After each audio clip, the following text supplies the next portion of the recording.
come home from the track with red clay on your shoes? Road racers know where you've been. Welcome to the North Georgia Hills and Road Atlanta. The first 3 rounds of the 2013 Grand-Am Rolex Sports Car season have produced 3 different Daytona prototype winners. 3 teams that have also won 8 of the last 9 championships in the marquee class.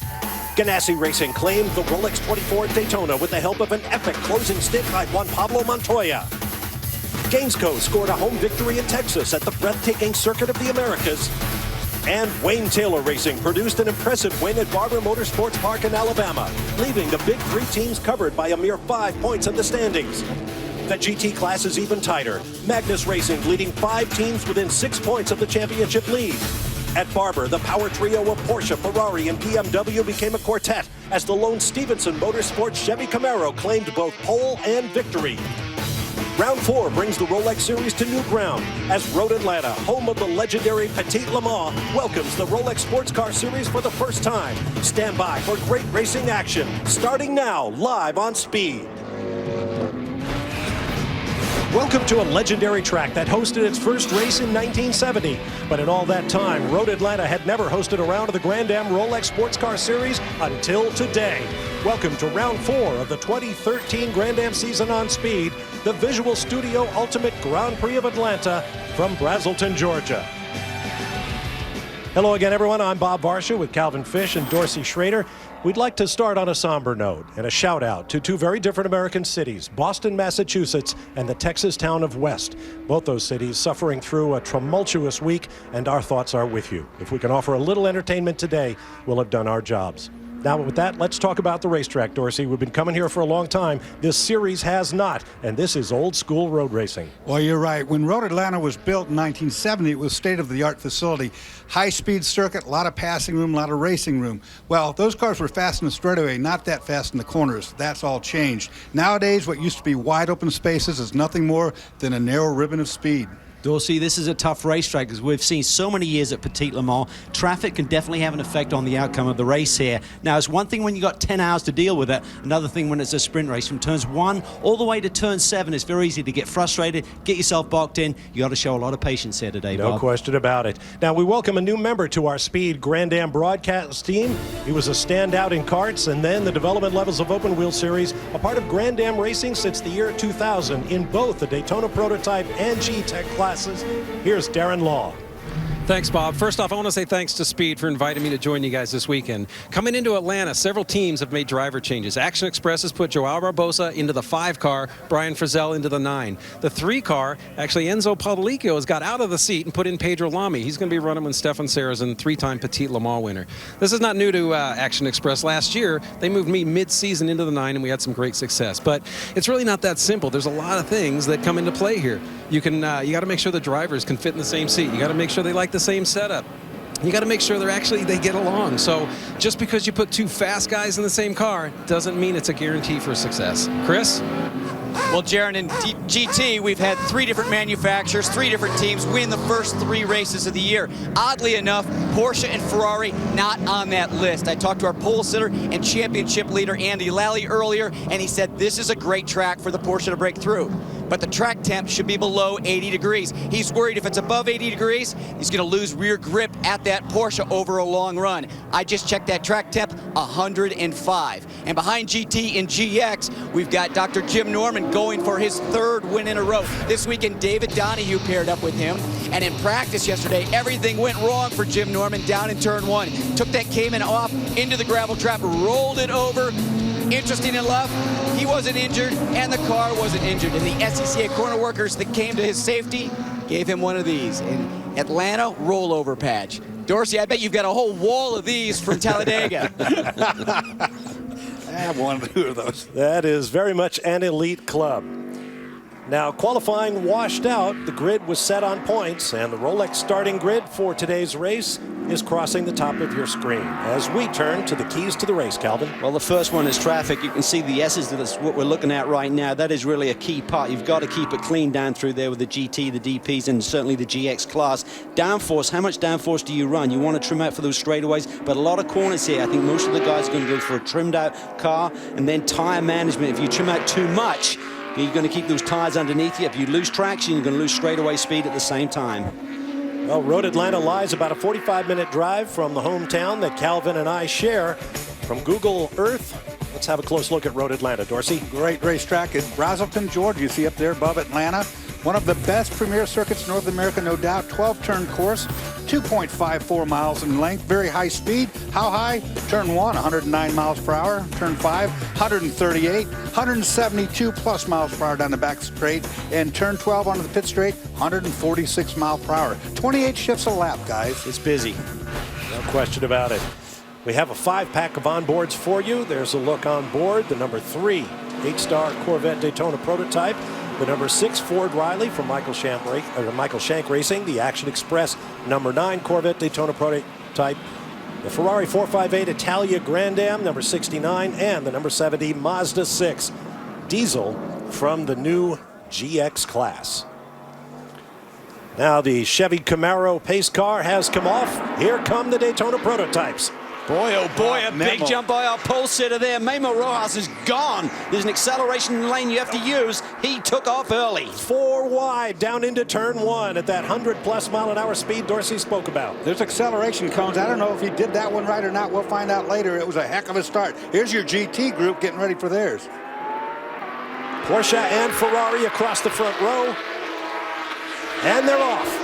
John Potter in the pole sitting. Magnus Racing number 44. It's Jeff Westphal on the outside. Look at the 69 car. That's Emil Asentado. He clips John Potter in turn 1. Good save by Potter there to keep the lead. Great save. You got clipped right there. Unbelievable. No spin.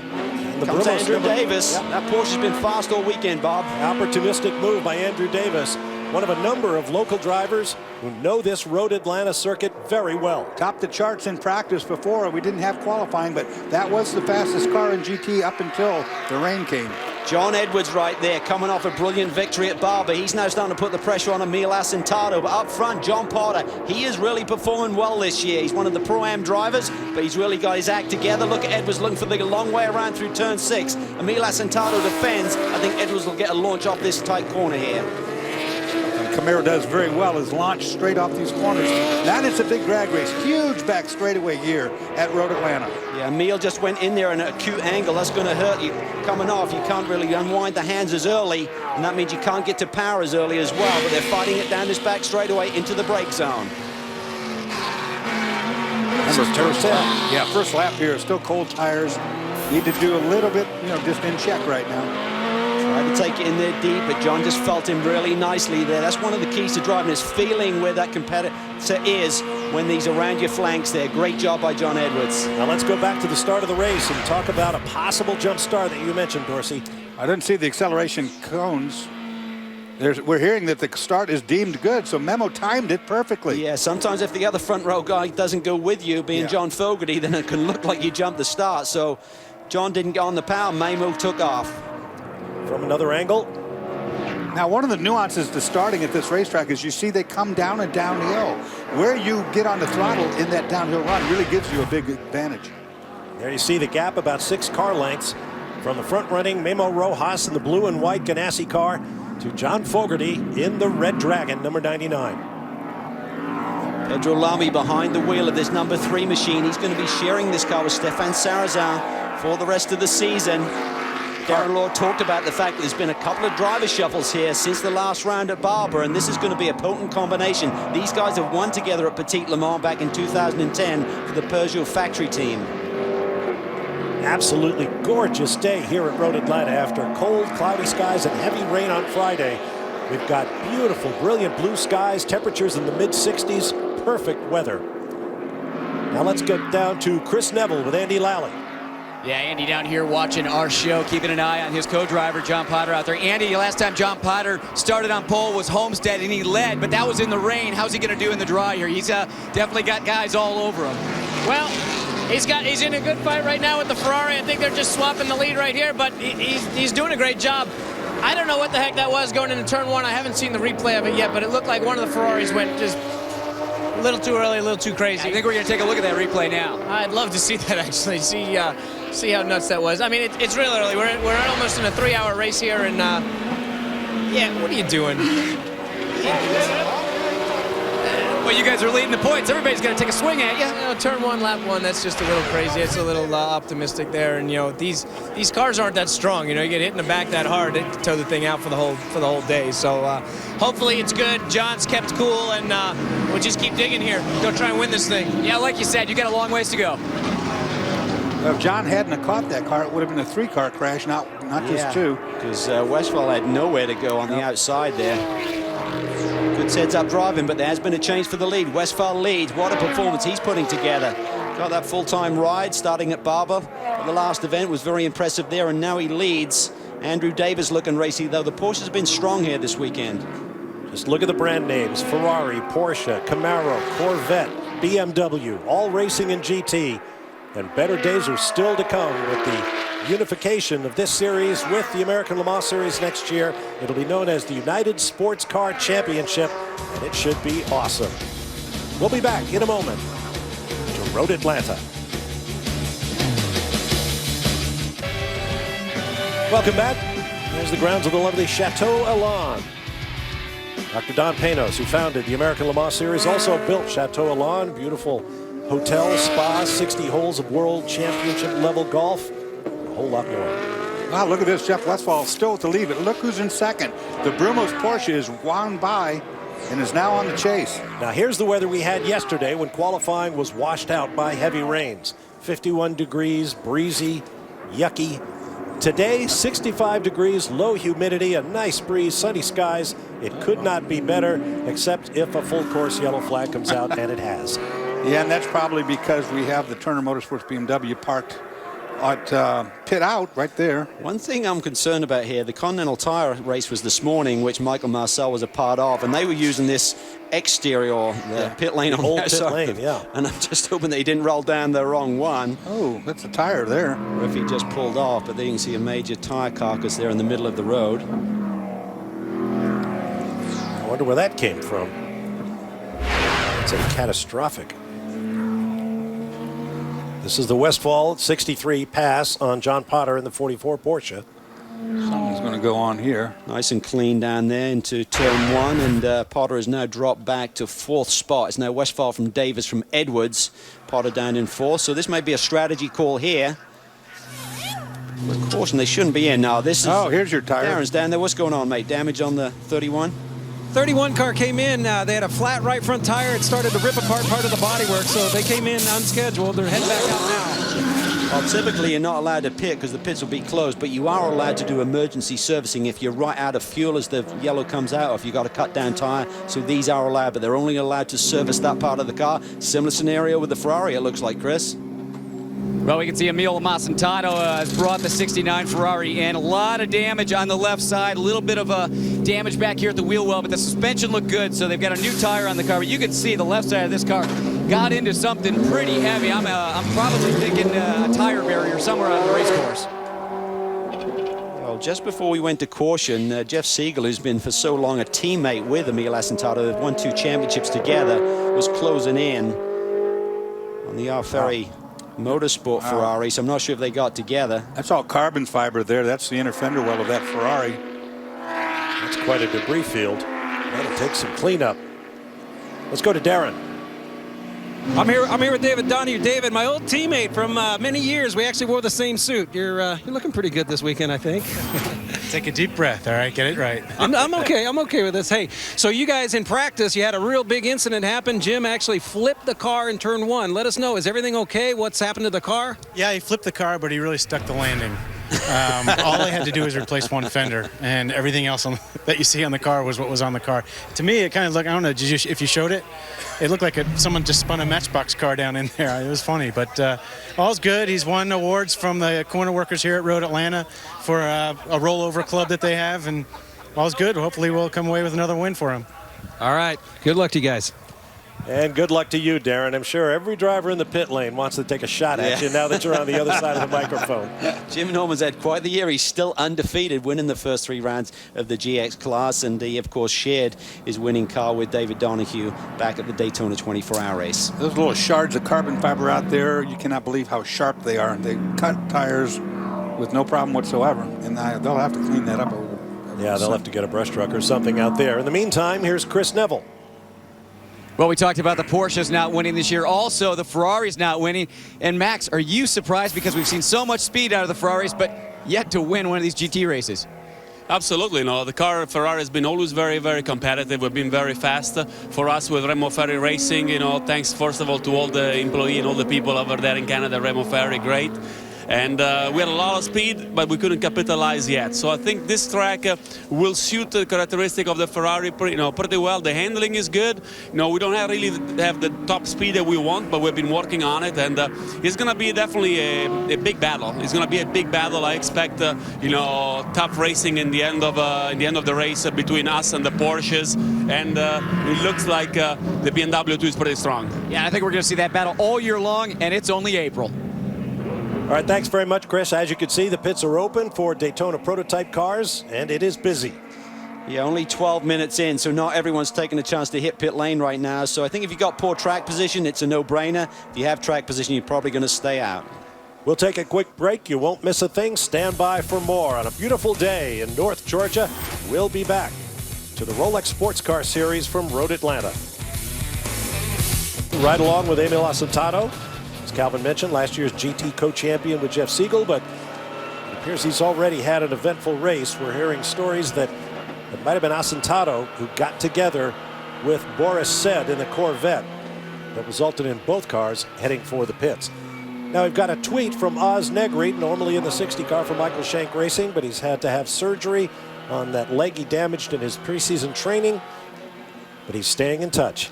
Yeah, we miss you, mate. We're looking forward to seeing you back, hopefully for Detroit, which is the next round of the championship in early June. But hard to believe, listening, that he had the operation the Tuesday after Barbara and they had to re-break his leg and reset it. That does not sound like a nice thing to have to go through, for sure. Absolutely. So we're thinking about you, mate.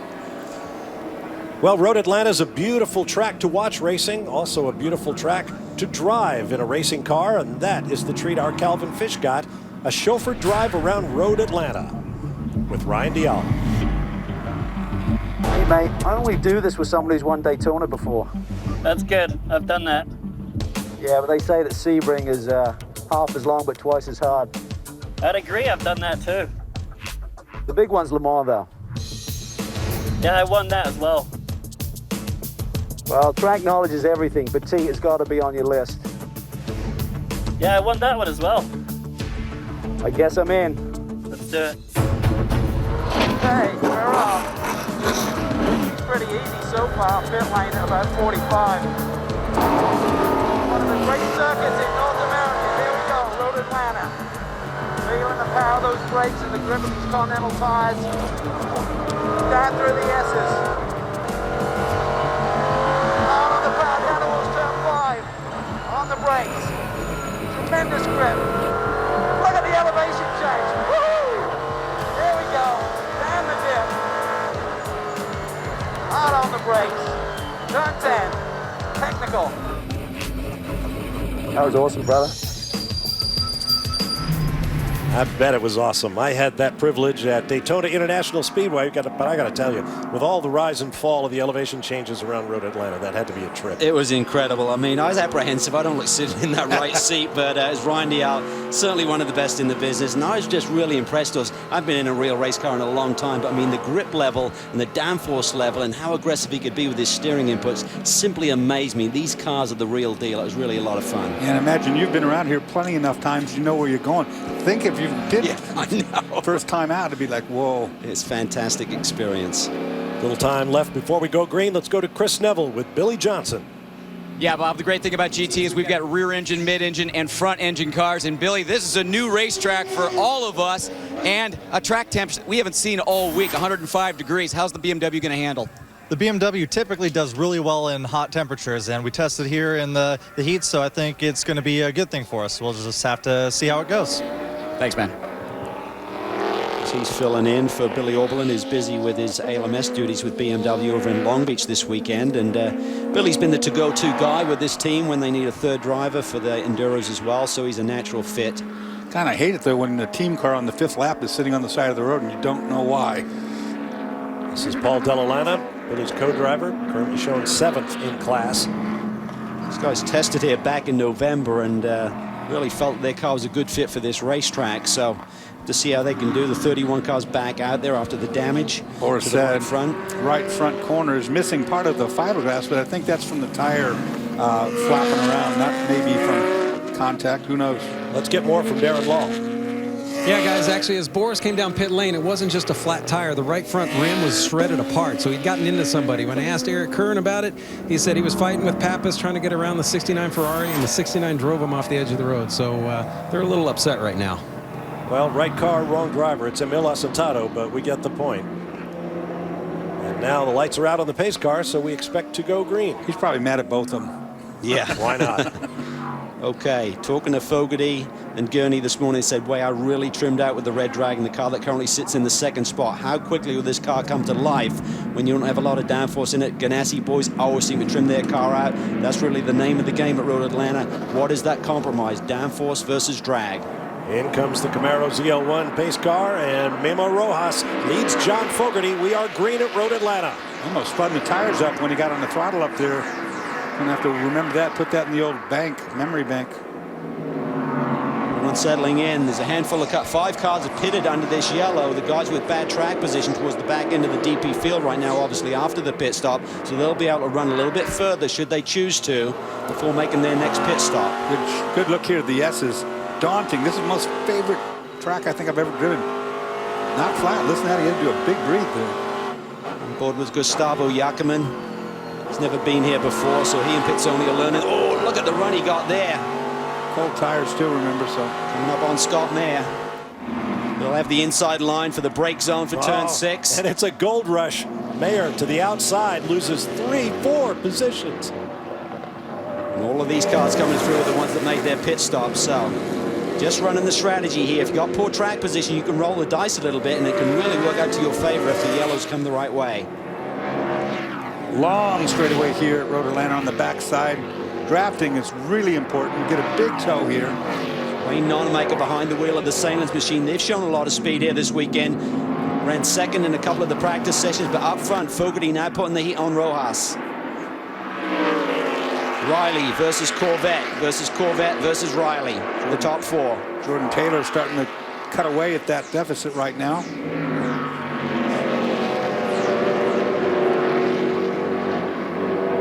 We're hearing that Boris said is going to get a stop and go penalty for doing more to the car than just repairing the damage done. Yeah, well, I think all you're really allowed to do, unless the damage is going to just shed around the racetrack, is just change that tire and head it back out. So it's a stop and hold plus 60. So around here, that is going to cost you pretty much a lap. Yeah, if you have an emergency service like that, they allow you to come in versus get stranded out there and do repair work only to what is needed to continue. Then you have to go back out and come back in if you try to do any other type of service. Pedro Lamy currently runs 7th. He's the last of the cars that did not take a pit stop during this last full course yellow. So he's sitting there just being patient. But that Salins machine has looked really strong here this weekend. Let's go to Darren Law. Dane Cameron driving the Salins car. You guys are actually really fast in practice here. So what do you think about the car? How's it going? How do you like the track? And when are you getting in this thing? Yeah, we've made some huge strides lately, so I'm really proud of all the team. We've come a long way from Austin and Barber. We struggled. And now being back in the sharp end of the grid feels great. So the car's feeling really good. Probably be another 15 to 30 minutes before I get in. We'll see what we can do. This place is really tough to pass, but it's one of my favorite racetracks, so we'll see what we can do. We got a win last year in the Mazda, so we'll see if we can get one here in the DP. First one will be really great. All right, shooting for another win.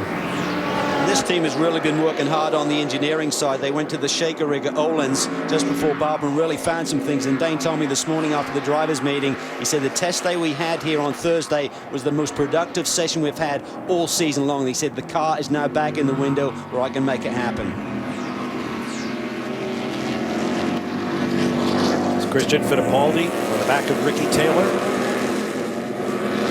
5 and 90. Big shake up at Action Express. They did it last year, as Darren mentioned, switching their guys around, moving Darren in with Joao Barbosa last year, and right now they've moved the 2 Frizzell brothers together in the number 9. There's going to be Christian Fittipaldi and Joao Barbosa driving the number 5 for the rest of the season. Kind of surprised Memo Rojas is pulling away from Fogarty and the rest of that group in second place back there.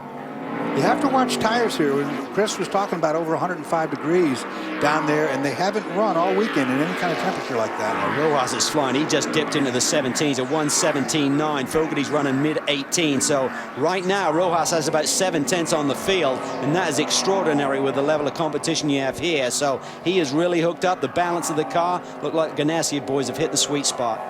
Memo Rojas this year, I got to just say, it only 3 races in, but his drives have been stellar. He's been on his game, no doubt about it. He's really shown us the improvement level and his commitment level to this team. I think where he turned heads, did Memo Rojas, was at the Austin, Texas round at Circuit of the Americas. He led off as he traditionally does for the team and just dominated. Held his own with the best in the business before he turned it over to Scott Pruitt. We got another break coming up. We'll be back for more green flag racing at Road Atlanta. Stand by.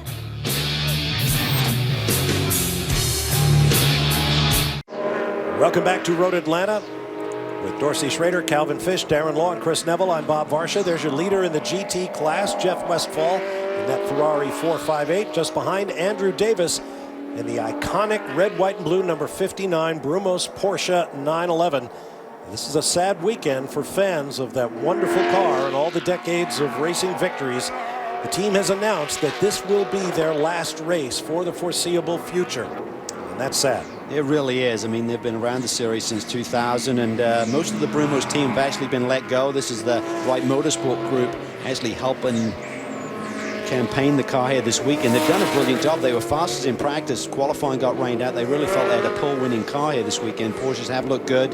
So running second, and such a shame to see this team potentially go away for the remainder of the season. And it was 40 years ago that that number 59 in the same colors had a double win with Peter Gregg driving. That's a long time ago. It's sad to see that car go away. Right at this very track in the Trans Am and the much beloved Camel GT. Let's get down to the pit lane. Chris Neville standing by with Patrick Long. Yeah, and Patrick Long's won Petit Le Mans 3 different times. But Patrick, you and your teammate Patrick Lindsay still looking for your first podium this year. Park Place Racing showing a lot of speed, but what's it going to take for you guys to break through and get a victory today? I don't know. Today's going to be about tire conservation. This is a tough track for the Porsche. I think Road Atlanta is one of the best tracks in the country, but it hasn't always been good to the 911. But we're looking pretty good. Our pace has been good this week.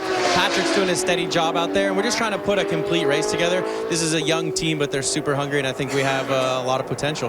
How tough is it through the S's with multiple classes? It's very tough. I try not to be very vocal in drivers' meetings, but I did feel like I needed to stand up yesterday and say, hey, I mean this with all respect, but the DP guys that haven't been here, you've got to be patient in the S's. You've got to be patient into 12. I ran an LMP2 race here in 2008, and there were times where Corvette taught me a lot about waiting, and they would basically close the door as we went down on the S's and say, you got to ride behind me until we get out of 5. So hopefully the DP guys keep it clean here today. Well, everybody's got to play nice. Darren? Eric Kern, you guys have had kind of a rough start to the race today, coming in with a flat Continental front tire, and now you got assessed a penalty. Yeah, it is a tough start. It's too bad, Darren. I mean, this wheel in 31 Team Fox Corvette's been good the last couple of days in practice. We didn't get to qualify because of the weather, but you know, so we started further back, and we're kind of Boris is fighting his way on up through and got tangled up with a 69 Ferrari. It seems like oftentimes that guy has blinders when he drives and kind of ran him off the road.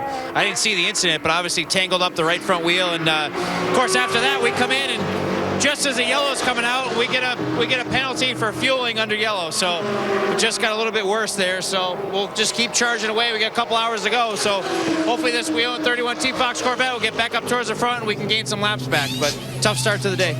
Tough day for those guys, but they've been fast all weekend.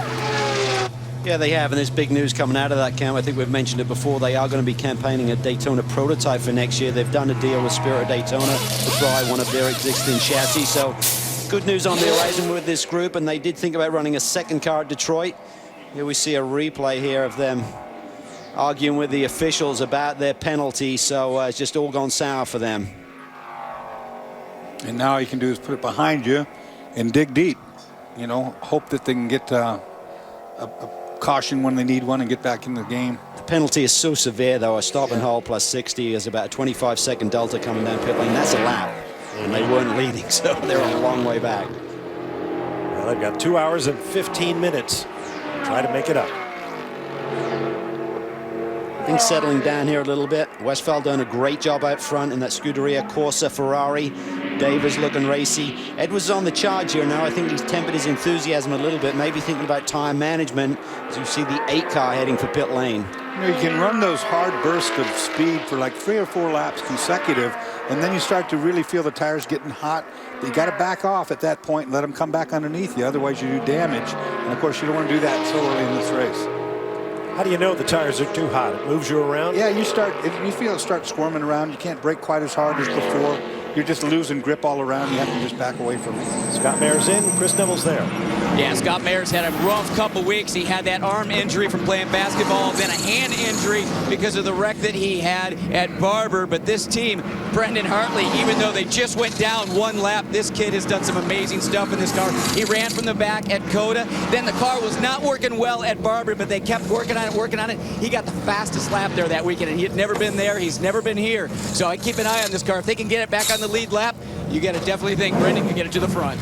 Yeah, this guy's a stud. That fastest lap that he put in the car. I mean, we watched the car come down pit lane 3 times, Dorsey, thinking there was an issue with the suspension. Then he goes out and run the fastest lap of the race in the last 20 minutes. Unbelievable stuff. The kid is really, really quick. He definitely made an impression on us and a lot of other people for that matter. Really quick guy. New Zealander looked very much on the path to Formula One for a while, but then he lost his Red Bull backing. And sports cars might be a good alternative for him. And I think I know how Scott Mayer got hurt. Yeah, I was about to say. He got yanked out of the car by his own crew. Yeah, you can add shoulder injuries from the epaulets. They're not subtle, are they? He got chucked right out into the pit lane there. Hang on a minute. I'm paying the bills. Oh, boy. Up to the front. And Memo Rojas. His lead over John Fogerty is now nearly 4 seconds. That's what I'm saying. He's just driving the wheels off that car and has done so. Change of position there. Jordan Taylor's now up to second, got around Fogerty, so the 10 car continuing to execute. Finally got that victory at Barber, and spoke to Simon Hodgson, who's team manager. Said, how are you guys beating the Ganassi group off of pit lane? He said, it's details, Calvin. He said, we have worked really, really hard in the off season. The guys are doing a fitness routine. We're practicing every day. And then it's the details, the drivers hitting their marks on pit lane, the length of the fuel hose, just everything has to be perfect. And if you get it right, you can make a difference, and we're seeing it this year. Now, there was the kind of incident in the S's that Patrick Long was talking about. 2 GT class Porsches, followed by the 2 more powerful, quicker Daytona prototypes. The prototypes couldn't get by. Long says you've got to be patient. It's like 2 different racetracks, from turn 1 to turn 7, like Calvin said. And look at this, the Team Fox, the Corvette going slow. From turn 1 to turn 7, you can get trapped and there's nothing you can do about it. So what you have to do is put that behind you and use this long straightaway. Set these passes up to happen right here. And you can look at the distance between Jordan and Fogerty. They were nose to tail going through turn 1, and that traffic in the S's has suddenly gapped these guys probably 1.5 seconds to 2 seconds. That's a big chunk of time. You just can't get frustrated behind the wheel. You got to just really keep it in check. Look at this. Christian Fittipaldi has got around Ricky Taylor for the 5th position, so Action Express boys on the move. And he got balked by one of those GT cars, and that allowed Ricky Taylor to jump right back on his gearbox. And it's all about chemistry. I mean, why would you shake things up so early in the season? And they went to a test down in New Orleans at NOLA, and at that point, Bert Fazell really realized that he and Joao Barbosa didn't like the same thing in a race car. And they talked about it, they discussed it and said, what's the better option? He knows his brother. They've worked together for many years, back in the days when they ran at Synergy. They've run at Doran for a few races together. So they know how to work together. They're brothers. They think the chemistry will be great. And certainly Fittipaldi and Joao Barbosa has a lot of potential as well in the other car. It's smart to do it right now. Like you say, 3rd race of the season, nothing gained, nothing lost. You know, if they know they work good together, the 2 boys, yeah, why not? And they did the same thing a year ago, and it succeeded for them. Funny story about Ricky Taylor behind the wheel of the 90 machine right now. He's heading off to Le Mans. That got announced this weekend. He's going to be running in the GTE Pro category. We see that Boris has finally called it a day. Very frustrating day for the Wheeling group. But getting back to Ricky Taylor is that he's got the deal to run at Le Mans. He thought he better go and get his eyes checked. He said that's high speed at Le Mans. You know, it's really, you're running in the dark at night for a long time. He went and got his eyes checked. The guy said, when's the last time you got a driver's license? He said, you're blind as a bat. So they gave him some contact lenses, and he's good to go. And he's driving with those contact lenses for the first time this weekend. I asked him if he was keeping a spare pair of specs in the cockpit with him. He said, oh yeah. Broken transmission on the 31, Boris said, is done. We'll take a break and return to Road Atlanta. Through 10A and B, there's your overall race leader. As we welcome you back with Calvin Fish, Dorsey Schrader, Darren Law, and Chris Neville, I'm Bob Varsha. This is the Visual Studio Ultimate Grand Prix of Atlanta. Let's go to Chris Neville. Well, we just pulled Scott Pruitt off the war wagon down here. And Scott, this first weekend for all of us at Road Atlanta. What are some of the challenges coming to a new racetrack like this? Just what to expect. There's no history here. We're all trying to figure out what's going to unfold during the race, how the tire's going to go. You know, Continental's been doing a great job so far. I had my family at home. Now it's just a matter of seeing, you know, what's going to take place. 10 laps in, 20 laps in. We're about 23, 24 right now. Memo's doing a good job. The BMW Telmex, I mean, it's running strong. So we'll just see if we can keep it on going. Yeah, well, you know, you think about that history. Scott Pruitt had his third professional win here back in 1986. Yep, I was here for that race. Got a lot of laps around here, old boy does. No doubt about it. Tell you what, Memo Rojas and that car look absolutely stunning. I mean, the car is not moving in the brake zones. It's not moving in the corners. It's just cut completely within its element. We talk about the Ganassi boys and how they execute. Well, really, this season it seems to come down to how they qualify, because if they qualify well, they do well. It's Kismet. First at Daytona, won the race. Third at Coda, finished third. Fourth at Barber, finished fourth. Oh, 3 wide. Oh, this Yikes. is tight. That's dicey, all right. The traffic having an effect there. Ricky Taylor thought he had an opportunity.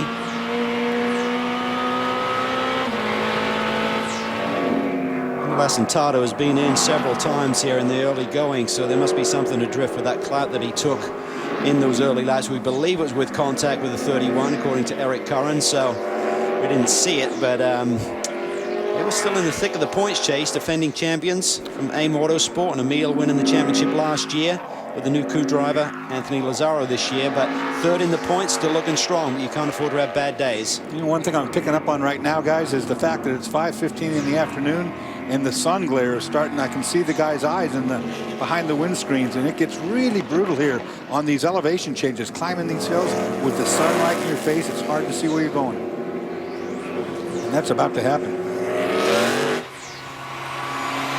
Here is the leader in the new GX class, Tom Long.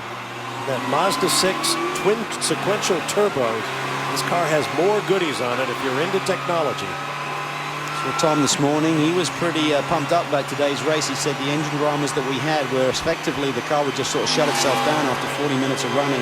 At Barber, we've traced that. We've got a fresh motor in there. It's been running really strong. And when you talk to the BGB group, we're running the only non-Mazda in the class, the Cayman, of course. They said that Mazda is awfully tough. The wins are going to come soon if they can just get it through a race. And right now, Tom Long is dominating this one. Brand new technology for diesel. These are low compression diesels.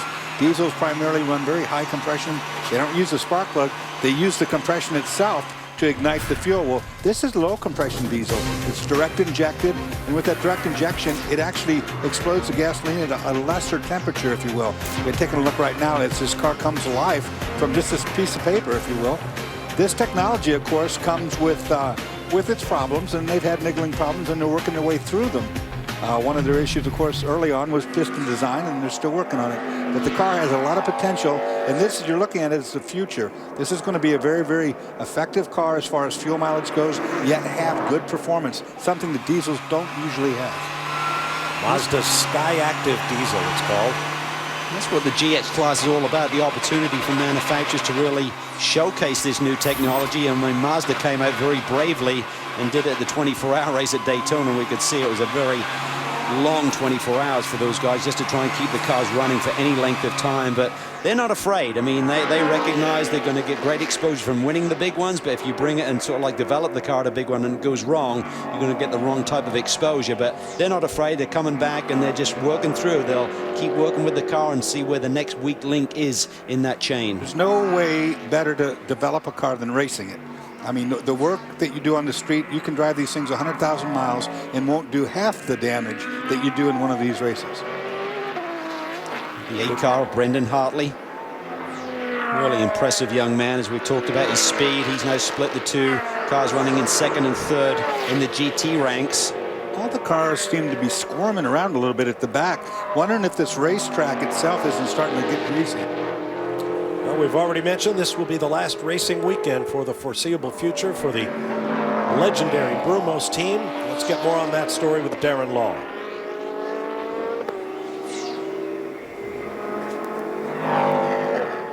Dan Davis, owner of Brumos Porsche. You guys are making this your last race. It's been a long run, long time. What's behind you guys pulling out of the program? Well, I feel bad for our guys, but we basically signed on to do 2 years in GT with the hopes of getting a sponsorship deal. We've had some pretty close deals, but we haven't made it yet. And really, we were not going to run this year. We decided to run the 24, and then we added enough races to be in our kind of home area. And this is our last race. We're gonna sit out next year. We're gonna see what Porsche has, how the new organization works, and then make a decision on 15. But I feel bad for our guys because they're first-class guys, great drivers, great team. But it's one of those decisions that ends up being economic.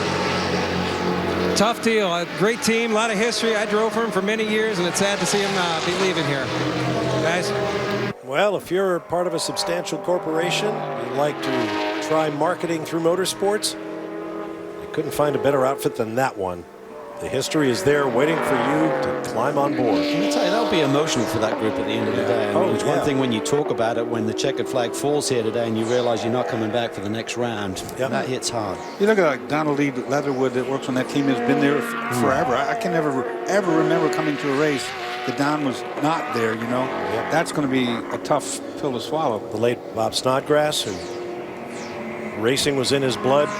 All the great drivers from Peter Gregg, Early Haywood, Brian Redmond, all the great drivers who've slung a leg through the window of a Brumos Porsche. Look out for Jeff Siegel. He's sneaking onto the back of those front-running GT cars, now running in fourth, our defending GT champion. And this is a battle that's heating up. Fogarty sort of like coming back towards Christian Fittipaldi. Fittipaldi's having a really strong run up to the fourth spot right now. They were looking at the fifth place battle for a little bit there with Popoff and Taylor, but here we see the battle for third.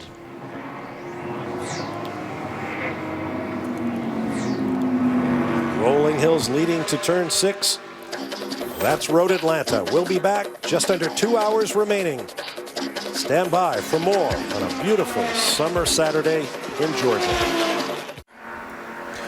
Back at Road Atlanta, the 01 race leading. Ganassi Racing with Felix Sabates. BMW Riley is in the pit lane. Chris Neville awaits it. Yeah, Bob, this team has been watching the GT traffic coming up in front of Memo Rojas. Has been ripping off some very fast laps with no traffic, and then there was going to be a group of GT cars that he was going to get into. So they're pitting a little bit early right now. Tim Keen wanting to get the car in, and before he got into that group of GT traffic, the 10 car might hit that group on this next lap. But other than that, this car running flawlessly. Memo Rojas keeping it out all day long, just keeping this car out front. Scott Pruitt now down and away. Darren? 5 cars in now for their routine stop. Everything looks good. Switching Continental tires, and Joao just got in the car. They're just waiting on fuel. Everything looks going well, though. Smoke from the front brakes. The Ganassi boys were talking to me about during the week was the fact they really feel that the Chevy's getting a little bit better mileage. I mean, we've talked a lot about the 10 car beating the 01 off a pit lane, but bear in mind, if you're putting half a gallon more in the tank, that's about 1 second, and we're looking at tenths, do you know what I mean? So it's one thing to come in together, but if the hole that you're filling is a lot bigger in terms of you use more fuel, then that can be quite dramatic when you're waiting to top them up. We've actually watched that. Calvin, you and I talked about it last race off, and couldn't see the reason. That would be the reason, of course, if they're using that 1 gallon less fuel to have to put in. 61 is in. Jeff Siegel from 4th in GT. And they were looking really good. He was really sneaking up on the back of John Edwards and Andrew Davis. So this Ferrari, can it potentially get its first win of the year? Turner boys like to call him the crafty seagull because he really is a very shrewd, young, fast driver. Won a couple of championships, one of the best in the business. He can just disappear right in the middle of a race and you just don't know he's there, and then he reappears and it's a real problem for you. 2 teamers in, and there's my guy who took me for a ride, Ryan Dial, now getting behind the wheel of the Starworks entry. Once one of these guys comes in, almost everybody's got to come. Look at that, Peter Barron trying to clear the way. Good, smart thinking right there. He could see the scenario. Peter Barron, of course, the team owner, saw those tires from the other car sitting in front of his car's way. Made sure that that got fixed.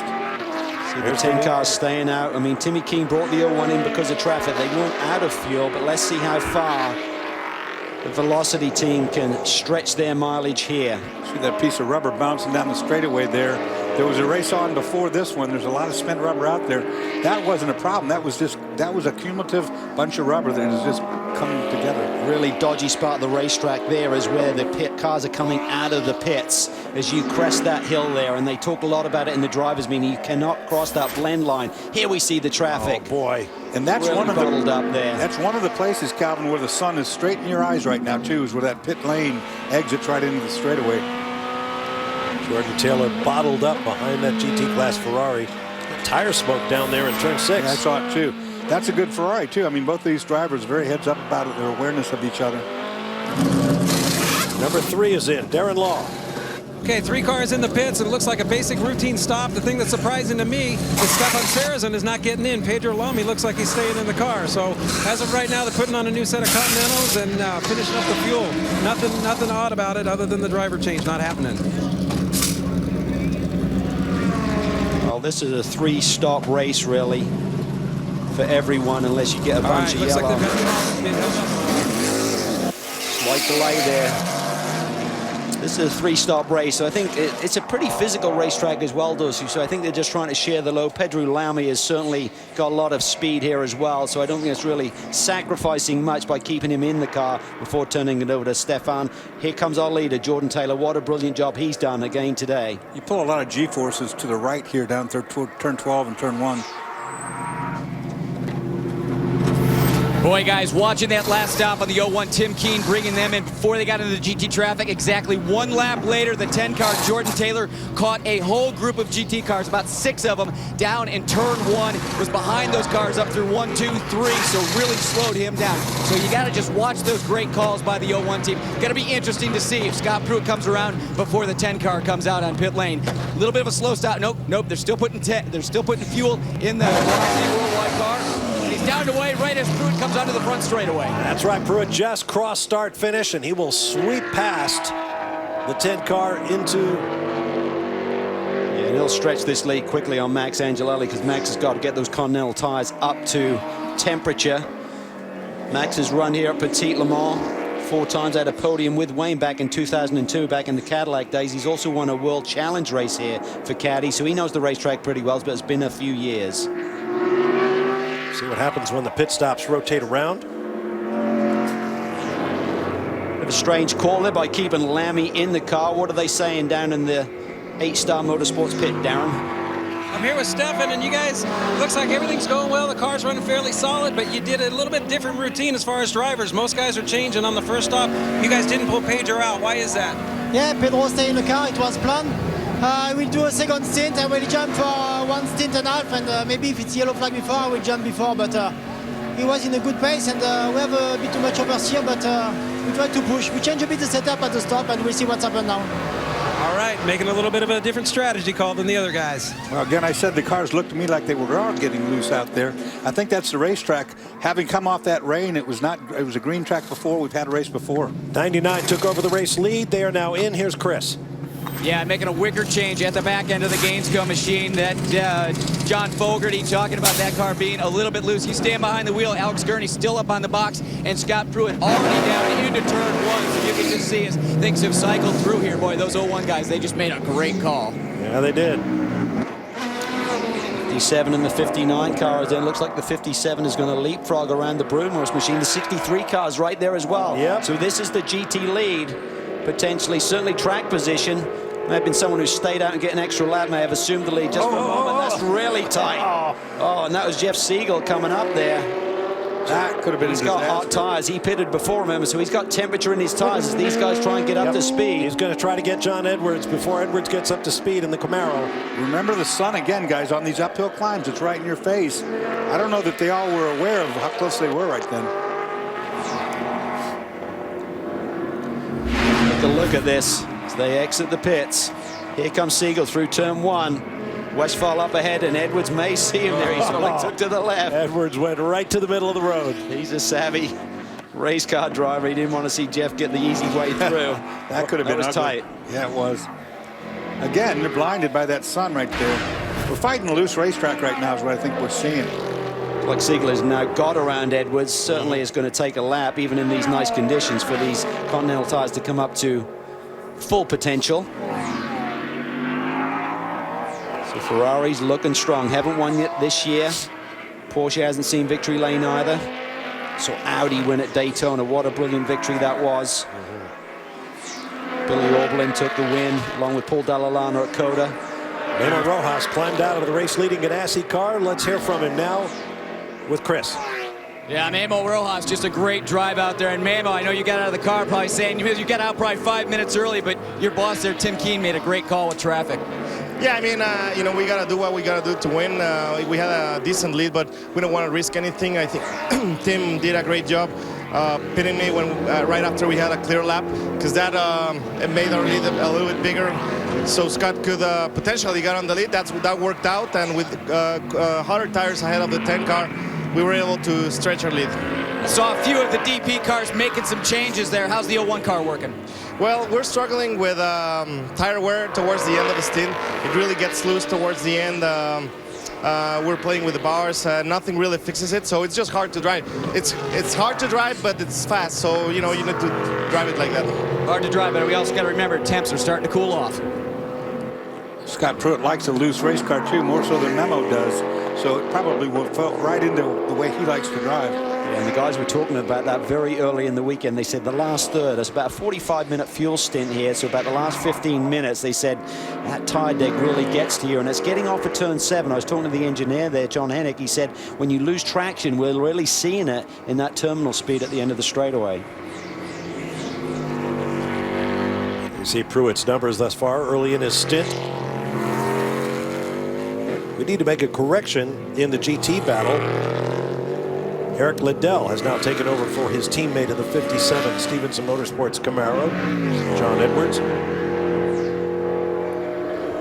There's the GT leader, Jeff Westphal. And again, in the S's, looks like he's holding up the prototype, but he's not. I mean, that's his racetrack to run on right there. Yeah, so it wasn't just that 57 car coming up to speed. It was Robin Liddell actually getting up to speed as well. And a little bit further into the lap, there we see Jeff Siegel finally get those hot Continental tires to take advantage of Robin Liddell gradually getting up to speed. Good brake zone right there on the inside of turn 6. And what they were talking about before is that spinning the tires up right there on that launch on turn 7 can knock 10 miles per hour off your top end on the other side. There's a look at some of the athletes at work here. We'll take a break and return with more. Bert Frizzell leads the overall and Daytona prototype. Jeff Westphal and Ferrari and GT. Sylvan Trump.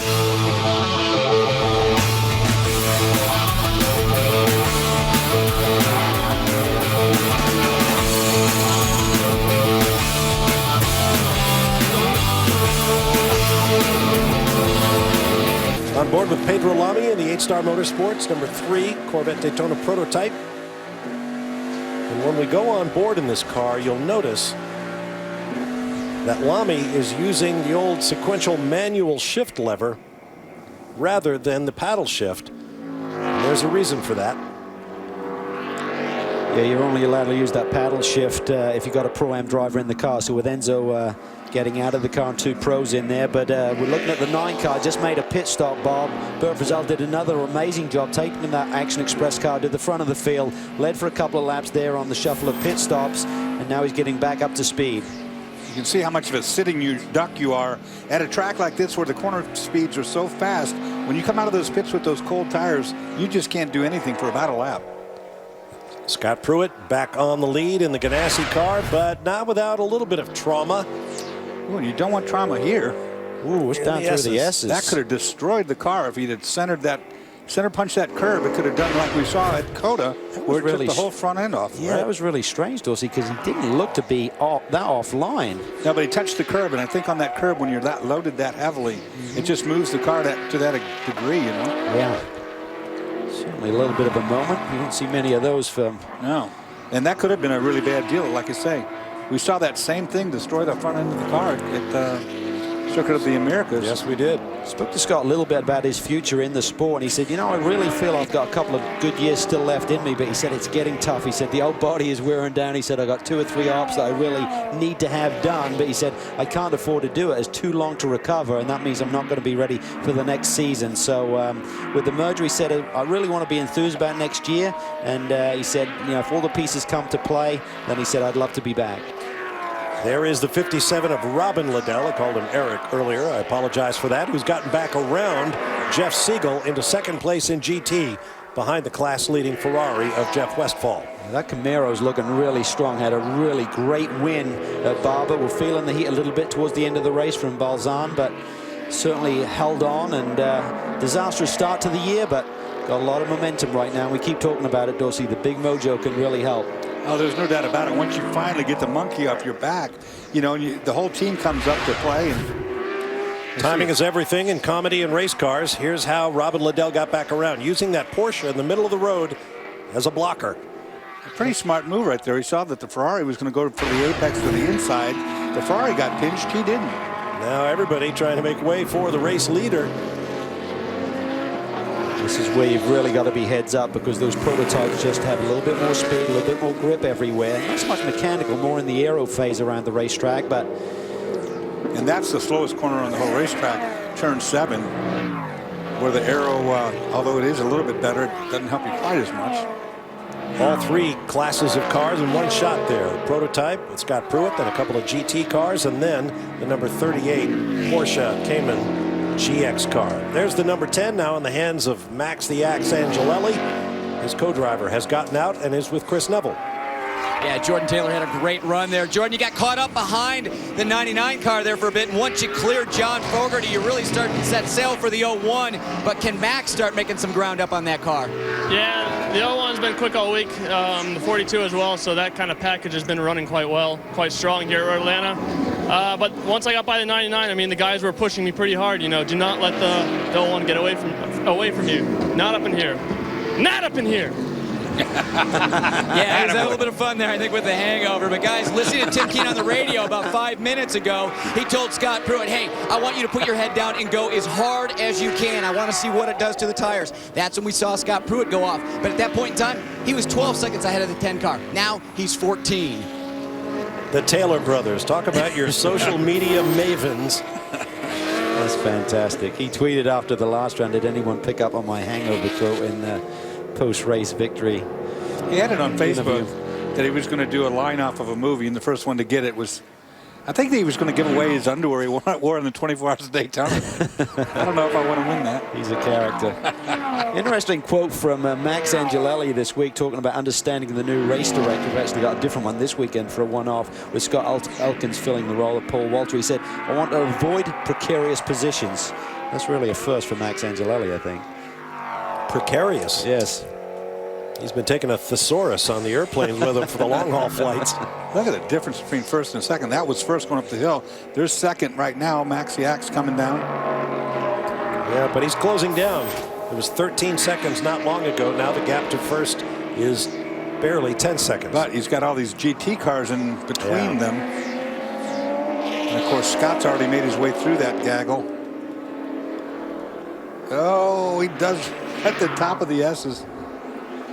It's commitment. And Taylor's been juggling a lot of hats here this weekend. He's got guests from Velocity Worldwide. He's also got 35 guests from Toshiba, from their local home base here in Atlanta. And also, from SunTrust, and also guests from Toshiba as well. So, busy boy, our Wayne. Wears a lot of hats and really makes it happen. Great on the commercial end of the sport as well. Got a bunch of sunglasses, too, doesn't he? Yeah, he needs a couple. We won't go there. I just want to set you up on that one. I want to get all 3 of them, Wayne, Ricky, and Jordan, and sort of like label them the 3 blind mice with their glasses and contacts. Fashion glasses. Yeah. Taylor Racing and Toshiba have had a long relationship. In fact, Wayne won the original 1998 American Le Mans Petit Le Mans. There's Wayne with his co-drivers. There's the Ferrari 333 SP prototype that they won in. Eric Van der Poel on the right. Manuel Collard on the left. Look at these boys. There's the 2 of them. That's cool. Wasn't that long ago, and now look at him. Ricky's looks just gotten the same. taller. Yeah, he looks the same. Fantastic.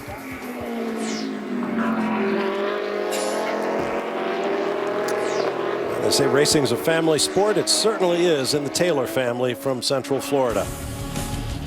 The tools of the trade ready for the next pit stop. We'll take a break and return to Road Atlanta coming up on 90 minutes remaining. Welcome back to Road Atlanta as the setting sun becomes a bigger and bigger challenge to the drivers in the race. You're on board with Pedro Lamy in the 8-star Corvette. Let's ride along, turn it up, and enjoy the sounds of Road Atlanta.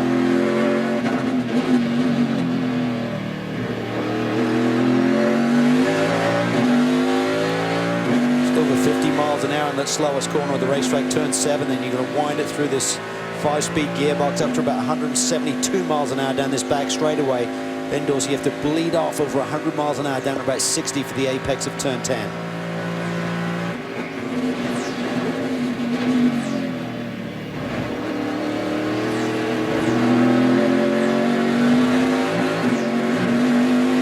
That's a wild corner. 145 mile per hour through here on the front straight, turn 12. Now what are you going to do? You've got traffic. Get them on the brakes. Turn 2, aim for the tree because you can't see the apex. Love that corner. Just kind of float the car right through there. Unweights the inside wheels, of course, so you actually can run that curve pretty good to the right. There's the glare again in 5. Over the brow and head for 6. The sun is only going to become a bigger factor. Watch it here in 6. Bank turn, a lot of speed here. Hey, the sun in your eyes right there. Darren Law has more on the 3 car. Hey guys, as you know, having 2 pros in a car can afford you a different strategy, just like the 3 car. You know, I've got a lot of miles in these TP cars. Let me tell you, they're very physical and they're very hot.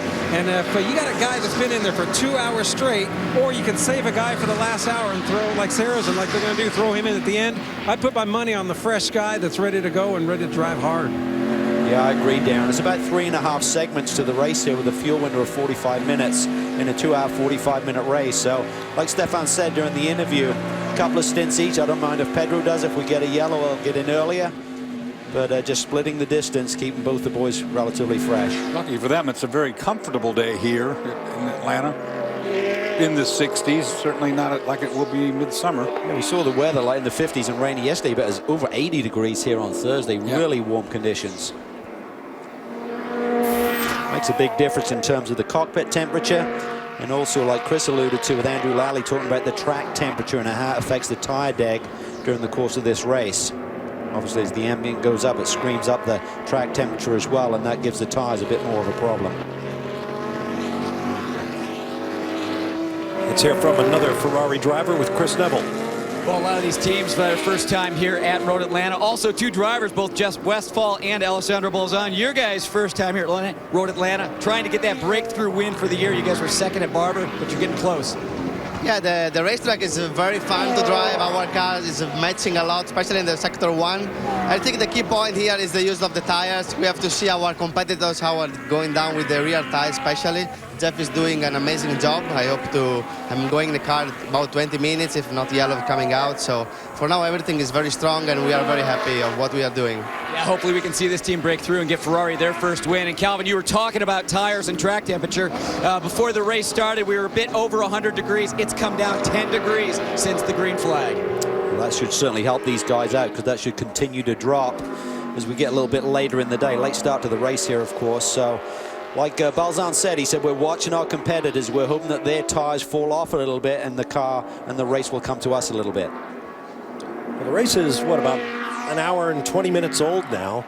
And we've talked about tire degradation all day, but you don't see an awful lot of marbles, those loose bits of rubber that just shear off the tire and can really create a one-line racetrack, as we see so often in Formula One these days, for example. Not a whole lot of that going on here, and that's a credit to Continental. Hartley's in, and we talk about the speed of the boys down in the 117 range. Chris is on the spot.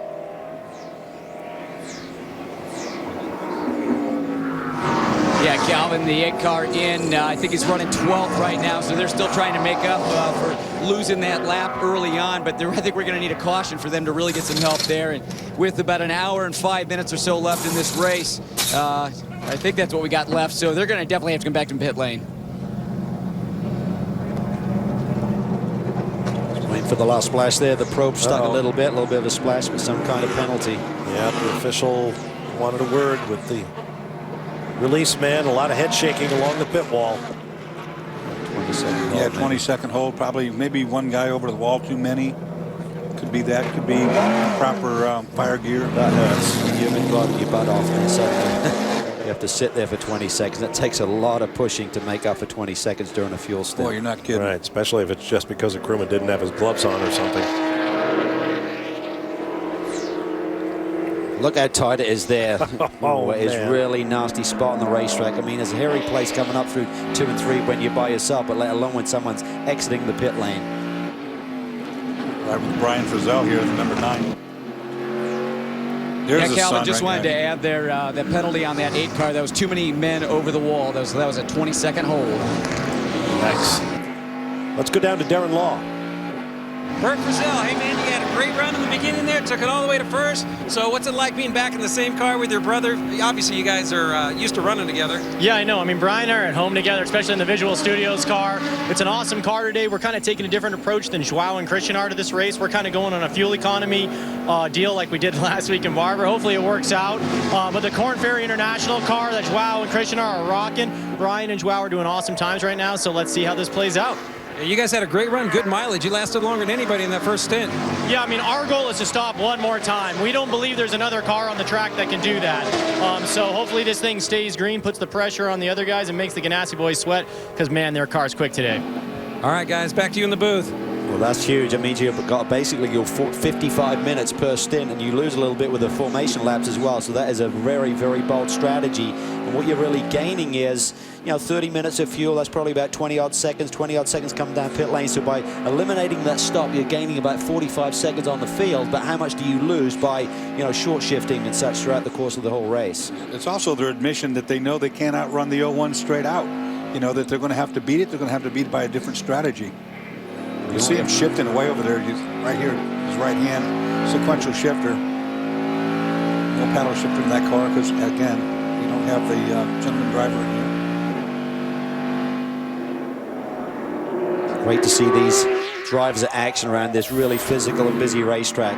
That's the one thing when I rode with Ryan the other day, just the sheer physical nature of driving one of these cars, so you kind of forget when you've been out of the saddle for a while just how physical these cars are to drive, and that's why these guys have to be really fit, and particularly on a hot day when you get that heat in the cockpit as well. It is very, very torturous conditions. I remember driving here and how hard it was on your neck, because you go down that long straightaway, you go through the brake zone, there are a lot of G's. As you come out from underneath the bridge, it's a right-hand turn. Turn 12, flat out, right-hand turn. Turn 1, right-hand turn, and your neck is getting stretched, and no relief in sight for that. I think the novitiate fan doesn't quite understand how violent these cars are. Not only how hard they are to drive, but what a rough drive they give with these very, very rigid suspensions and violent drivetrains. We'll be back. Hey, I'm here with Team Chevy driver Robin Liddell. Robin, you're coming off a great win last weekend at Barber Motorsports Park in the Stevenson Camaro. Tell us a little about it. To get the win at Barber for Stevenson in the Camaro, it was a really big deal for us as a group. That was the racing version of the Camaro. Today we're here to talk about the Camaro SS 1LE. Robin, tell us a little about this car. Darren, this car is based on the SS. It's the 1LE performance package, and there's some key styling notes about this car. You can see the matte black hood, the front splitter and the rear spoiler that's on this car. It's got the 426 horsepower LS3 motor and a lot of upgrades to suspension, braking, namely sway bars, dampers, brakes, etc. And it's really aimed at the gentleman racer market, this car. All right, man, this thing sounds cool. Let's go drive. All right, you got to stick it to the floor. Let's see what we get this thing up to. Yeah, I'm really impressed with this package on the 1LE. It's got some go, the brakes feel good. You got to give me a shot. Well, you want to go in this thing? Man. Love it, man. This thing's fun. It's got a bit of go, isn't it? It does. If any of the fans want to learn more about the SS1LE, where do they go, or how do they find out about it? All they got to do is log on to Chevy.com, and they can find all the stats and all the info about the car, and maybe they can even order one online. How come the new guy is having so much fun? I didn't get to drive anything this weekend. Well, from the street to the track, there is the aforementioned Robin Liddell in the Stevenson Camaro, currently second in the GT class. And just behind, pretty spirited battle for third, Ferrari of Jeff Siegel and the Porsche of Lee Keen. Westphal has done a tremendous job again for the Scuderia Corsa team, leading this race and looking really quite handy. Liddell hits the pit lane. Yeah, I was going to say, he just peeled into the pits. 35 laps on his first run, so a bit shorter stint here.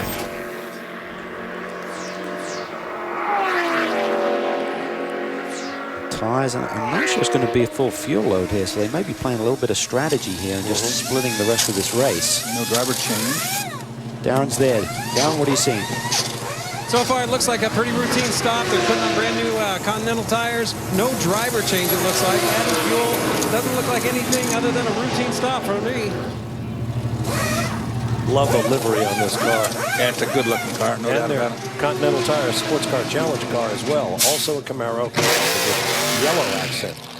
What they're doing here, guys, is they realized they couldn't do it on just one more stop. They realized they needed 2 more stops. They're kind of just sort of like doing an equal split here because they went a lot less laps on this stint than they did on their first run. So he's got fresher tires on each time he goes out and maybe just trying to maximize that lap time. A little shorter fuel load, too. Yeah.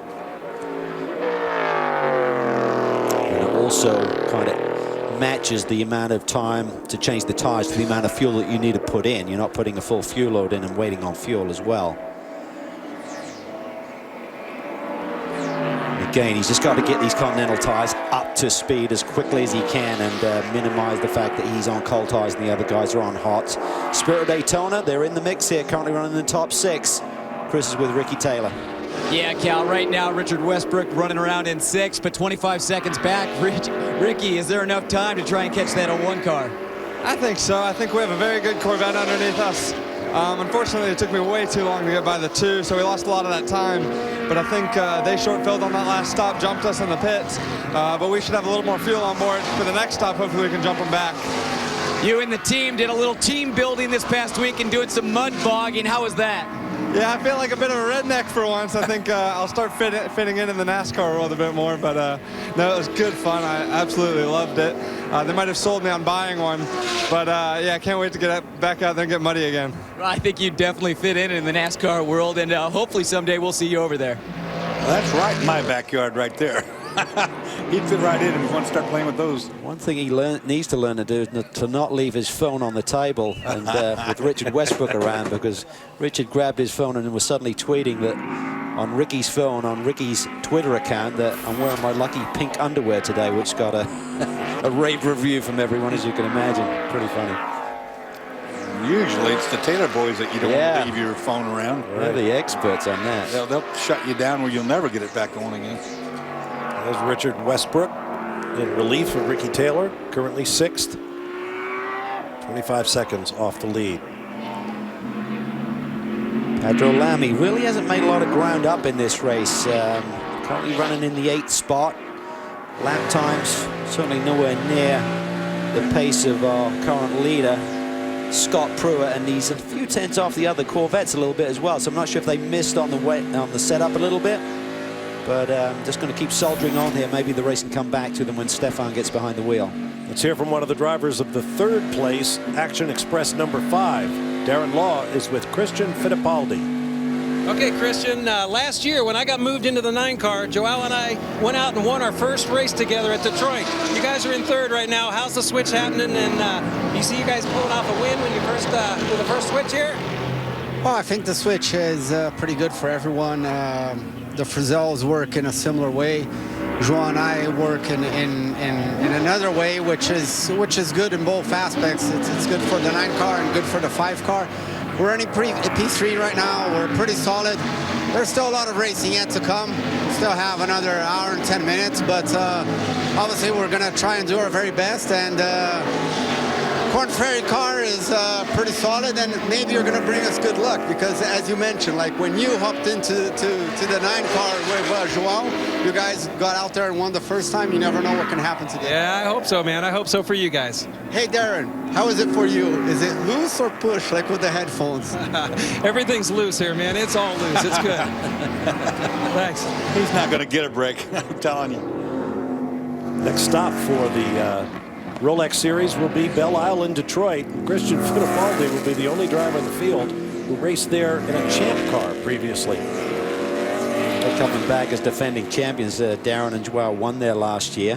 New circuit this year, though, guys. They're going to configure the circuit a little bit differently. A little bit different, yeah. I think there's going to be a few more overtaking opportunities. Yep, it'll be faster, too, I think. So great to be in the Motor City, though. It was a great event last year. It's great with the IndyCar doubleheader weekends and sports cars. That always makes for a great show. 99 car, they just keep chipping away at it. They really feel they found a sweet spot with the car this year. They feel the balance of performance is good for them with the Chevy in terms of they've got something that they can go and win races with. And they're on the up and up. They've got a lot of momentum. They've got John Waters now, the full-time engineer there, and I think that's making a big difference, and it's showing in the results this year. Well, Darren was speaking with Christian. Patrick Long pitted the 73 Porsche, fell back to 6th in the GT class. He's now starting to make his way forward. We'll take a break, return to Road Atlanta as the sun grows ever lower. Back at Road Atlanta, and the race leading 0-1 is in. Chris Neville. Well, once again, Tim Keen bringing Scott Pruitt in approximately 1 lap early on this stop because he's been out there dicing with Brendan Hartley, and Tim Keen telling him, hey, if you can't get by, and I'm bringing you to pit lane because I do not like you dicing with that car. That car is over a lap down, Scott, so just bring it to pit lane. 4 Continental tires, full load of fuel, and they're going to see if they can stretch it to the end. Yeah, I think they're going to need to hit pit lane again. Chris got an hour 9 on the board. They've been going about 50 minutes, just under, so definitely going to need a lot of yellow to get them to the finish without a splash at least. Well, we've only had 1 to this point. Here's some of the driving that had Tim worried. Yeah, this is down into turn 1, and Timmy's watching that from his pit box, and he feels that a car that's a lap down should maybe give way. But remember, there's a sister car, the Starworks car number 2, that's chasing down Scott Pruitt. So Peter Barron's not going to give Brendan Hartley the nod to say move out of the way for the leader. He's going to say fight him as hard as you can. Makes it a good call by Timmy, too. Got to take his car out of harm's way, at least at this point of the show. Absolutely. Yeah. And Cal, you were right there. I just popped back in with Tim Keen and asked him if they can make it to the end, and he did confirm that they are going to have to come back to pit lane. And meanwhile, the 2 is in. This is the man, Max Angelelli, who assumes the lead in the Velocity Worldwide. He is our Continental Tire halfway leader. Continental is the official tire of the Rolex Sports Car Series, and as I mentioned, here's the 2 with Ryan Dial. Pretty routine getting tires here. Peter Barron, team owner, at the back of the car there overlooking his guys. He's waiting on fuel now. I'll tell you what was impressive the other day when I jumped in that 2-seater. Ryan Dial got in that 2-seater for the first time, along with me. Yeah. Do you know what I mean? He hadn't driven it before. The different chassis, the Laura chassis, and he was on it immediately. It was really impressive. I'm like, boy, he had a lot of confidence in the tires, a lot of confidence in the car. Jeff Siegel jumps out. It's going to be Max Pappas finishing in here today, Chris. Yeah, Cal, I'm a couple pit boxes away down here. We can see service going on with the 61. Also waiting for the 10 car right now. That's where I am. And it's going to be interesting to see if Max is going to be a little bit slow coming into the box. We talked about how fast this team has been with pit stops. But with that 61 car there, he's got to be a little bit slower going around that tire. And he makes it around that tire without a problem. But this team's really going to have to work hard in this next stint. Scott Pruitt had about a 12, 13-second lead throughout most of that last stint. So Max is really going to have to push hard here. The team going to have to try and make up maybe a second on this stop. 4 Continental tires, fuel, waiting for Pruitt to pop down on the front straightaway here. He hasn't yet, but he will any second. Waiting on fuel.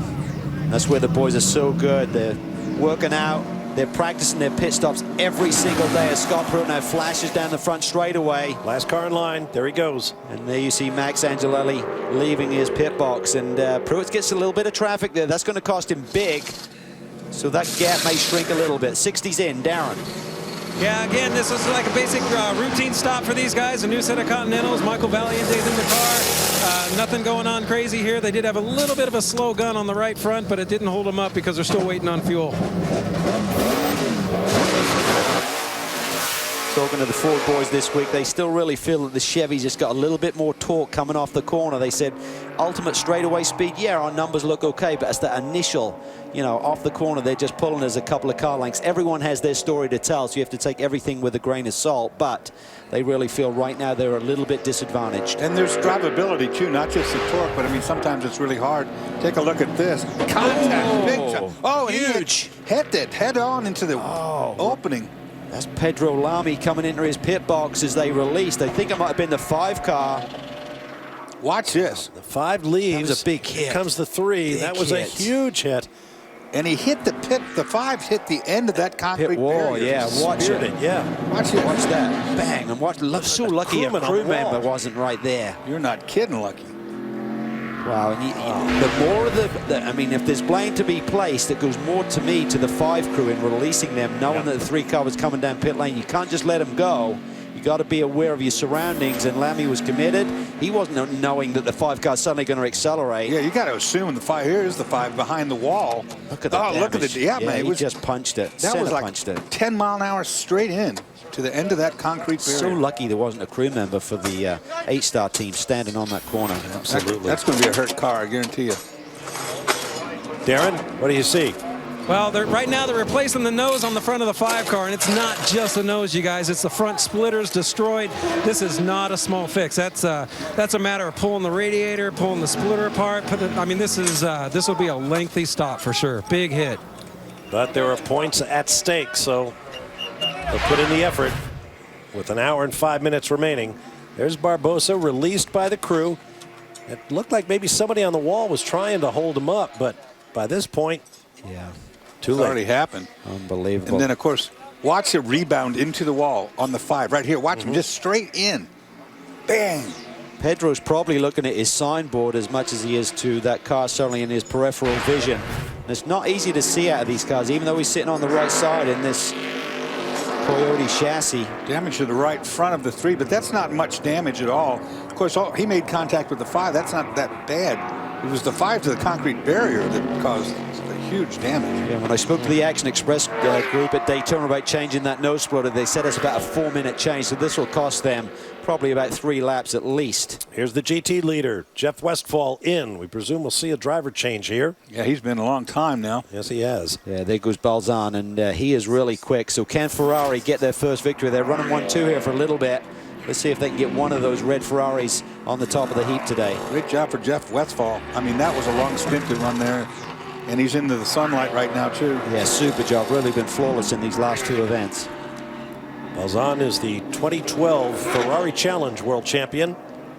So he knows the car well. A little close to the wall there, making life difficult for the right front tire changer. He's going to be so spot on. Look, he's about a half a tire width off on that inner mark on the green tape. As he leads to Darren Law.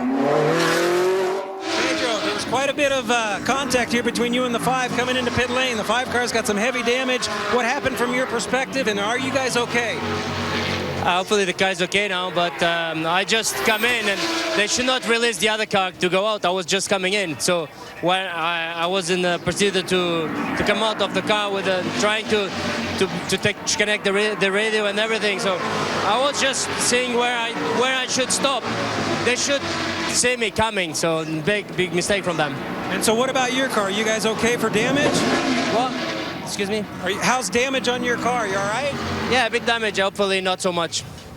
All right, guys. Looks like they're okay. Still running. Ironically, we've actually seen Pedro involved at Le Mans when he drove for Peugeot. 2 Peugeots hit each other on their first round of pit stops about 3 or 4 years ago. So you've got to be aware, certainly. I agree with his assessment, though, that they should not have let that 5 car go with him already in an angle headed into his box. Here's a car we haven't talked about much. Winners at Circuit of the Americas earlier this year. The 99 Red Dragon of John Fogerty pulls into the pits.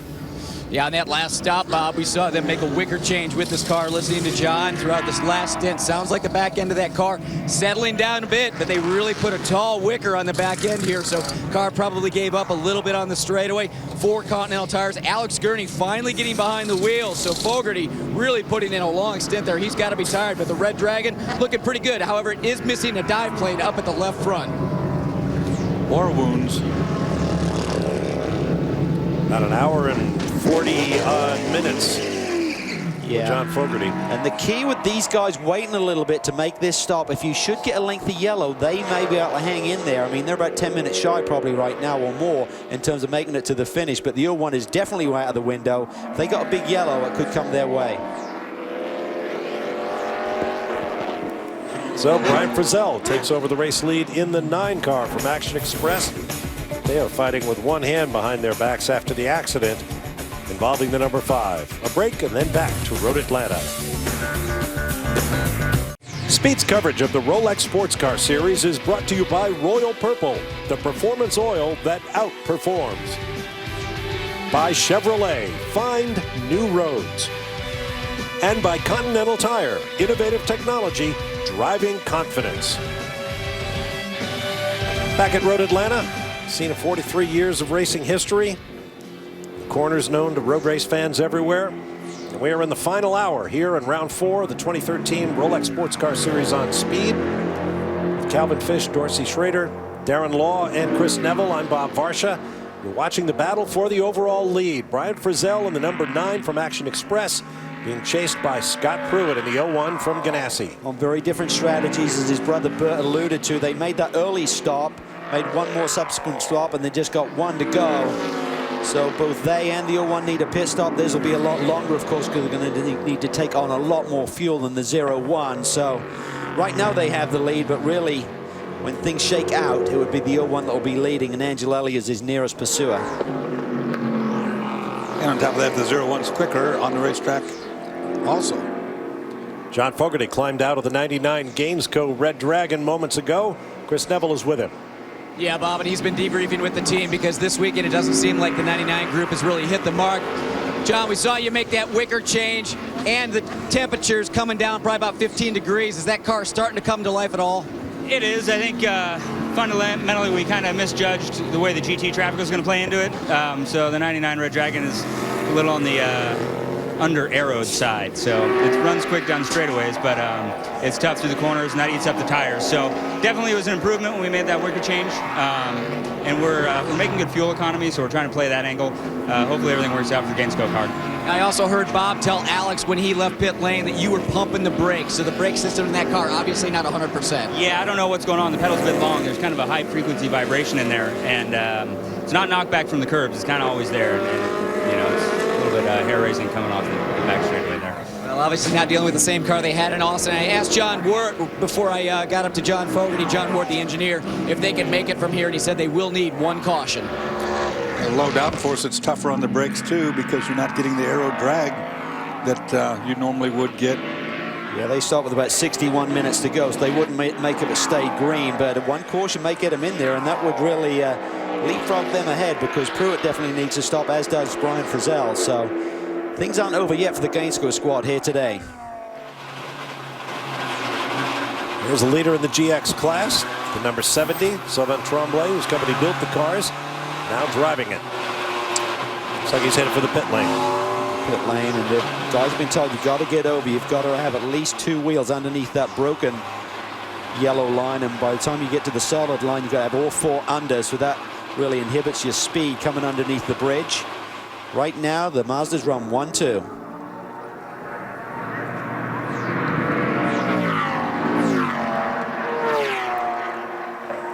It's fairly routine, getting tires all the way around. No drama here. Like you said, they slow them up pretty much at the top of that hill. If they can hang on for the victory, it'll be the first for the Mazda 6 Turbo, Sky Active Diesel. Yeah, they'll just keep working away at this car, and you know they're working through the bugs and the issues.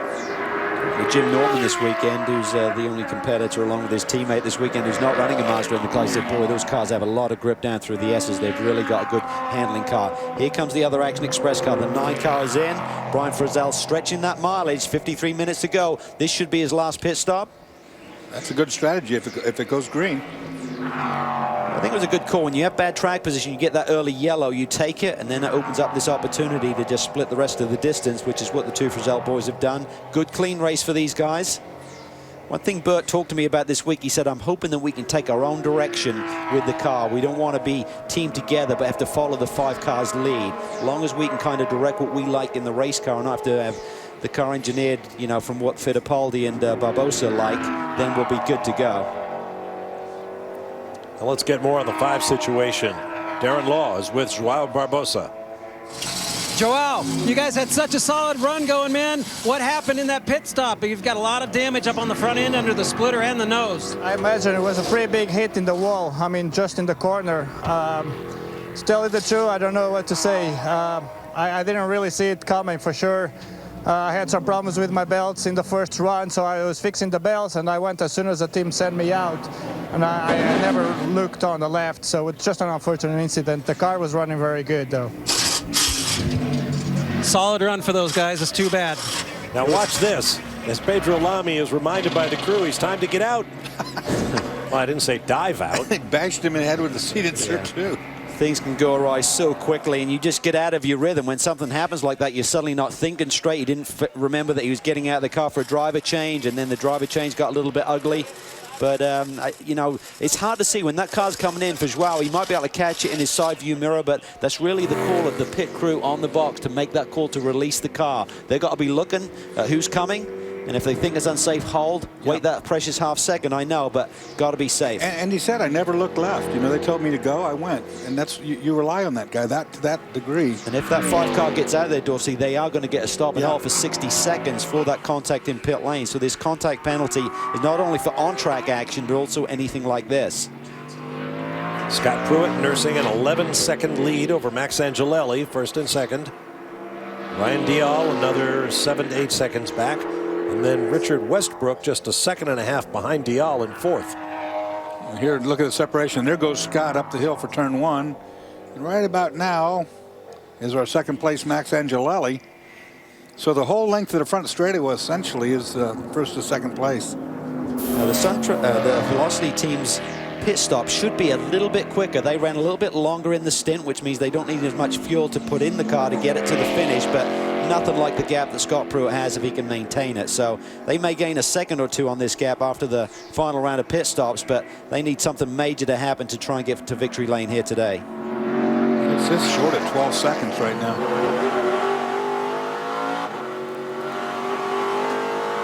Antonio Pizzonia behind the wheel of the 6 machine.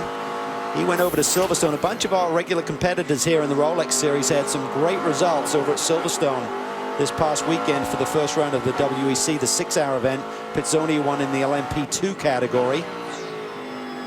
I'm going to chase down Alex Gurney. He's got him caught up already, as you see.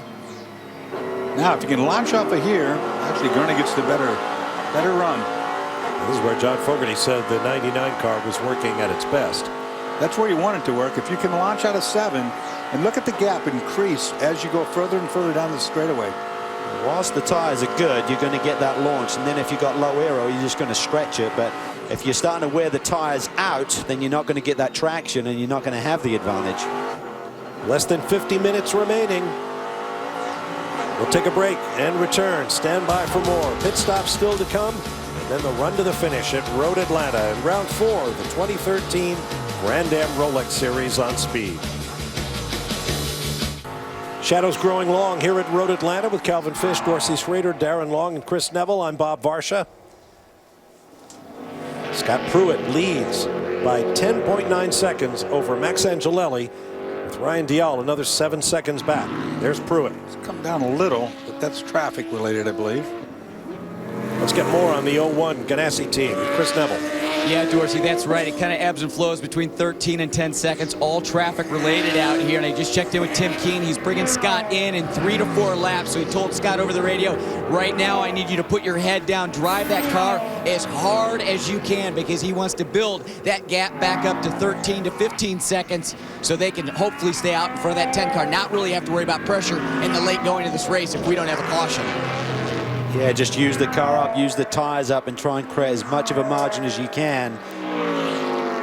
They're not going to be out of fuel. They're just inside their fuel window to get to the finish, which was like the 45 to 50 minute mark. So any time now, and the more you roll the dice here, the more if you get a yellow, that could play into the hands of the competitors who are behind you. So you can't afford to run too much further. Only seen one yellow in the race so far. Been very clean. And there's Angelelli totally stuffed there in turn 1.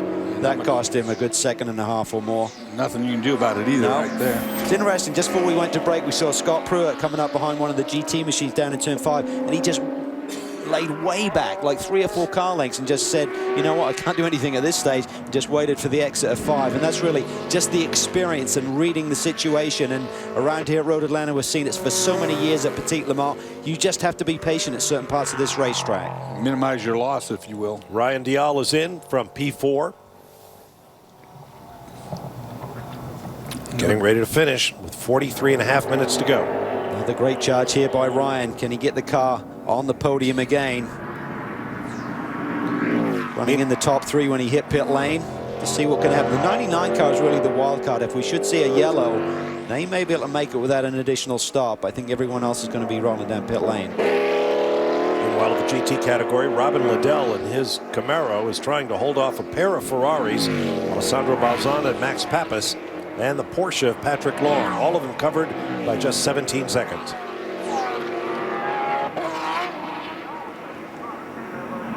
Let's hear what's going on in the GT class race leaders camp with Darren Law. John, you guys are running good in the Stevenson Camaro. You had a good run so far. You're up front. Is the car good? What's Robin saying? And are you guys good to the end on fuel?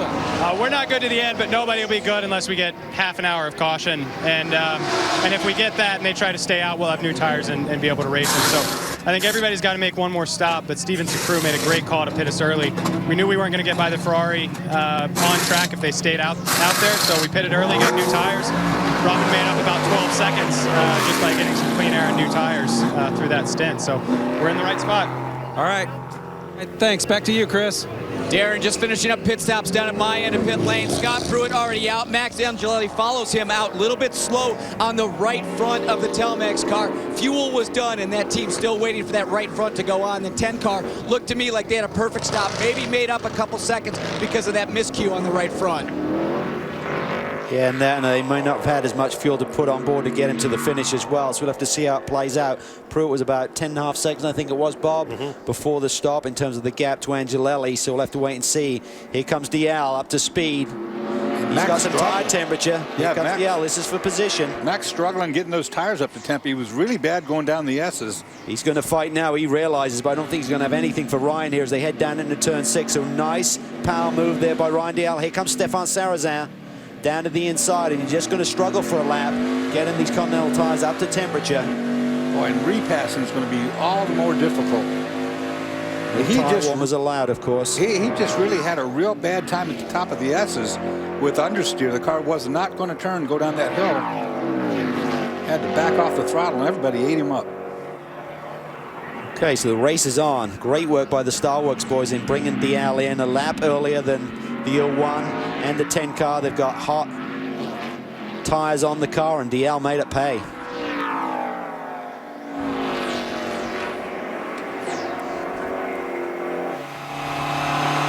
Wow, we talk about this Mazda. The 70 machine has been leading and dominating the GX class this afternoon. We've talked about this being a development program. Now seeing a lot of smoke coming out of the side of that. Yep. Couldn't see if it was coming out of the exhaust pipe or if it's coming out from underneath. It looks more like the exhaust pipe. That's Dorsey, never good. It's definitely not a tire rub. As it went by the front straightaway here, it did not smell like a tire rub. Yeah, it's definitely puffing out the exhaust. 57 is in, the GT class leader, Darren Law. All right, Robin Liddell has brought it in. Everything looks good. They have no issues so far. After talking with Mike Johnson, he says this will be their final stop for fuel, and they're good to the end. So far, they're just putting on fresh tires and filling it up. Love this strategy, Darren. They're just maximizing the stints like John Edwards alluded to. Slightly shorter stints, fresher tires, not as long of a wait on fuel. This is the way to execute a race. Spirit of Daytona car is in as well. Westy's having a great run. Was leading when he hit pit lane. Can you get by that tire? Yeah, no problem. Westbrook ready to go. Good call by Mike Johnson and the guys in the Stevenson Camaro. Both these classes are now so competitive. You have to execute the perfect race. Everything has to be flawless. The strategy is key, though.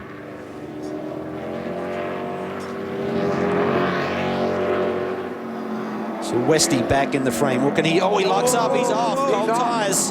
This is what we talked about. When you push too hard, you got to wait on it. You got to wait. And now, did he flat spot that right front? Grass in the radiators. Yep. Here comes Brian Frizzell. He needs desperately to get up behind somebody right now and let that radiator clear itself. Let this car go and just draft it. Get up behind it. Of course, he doesn't know that he's got that grass yet. Unless the team's told him. He was lucky there. There's that little access road that probably saved him from more damage. Yeah, you're right. It's so easy to make a mistake there on the cold tires. He's there. wide again a little bit. And he locked up again. It could be the same left front tire. He's not waiting around. He's got a lot of pressure. Pizzoni is all over him as well, of course. Keep an eye on that. We'll see if it did flat spot that tire. We're going to just keep continually seeing tire smoke at the brake zone. It'll just get worse and worse.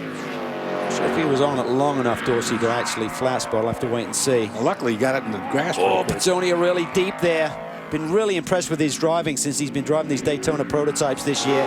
He had a bit of a reputation as being a wild man, but he has been rock solid in his early season performances here. He hadn't shown us anything crazy. That's right. There, he could have really stuck his nose in and been in the wrong place at the wrong time. Okay, there's where he goes off.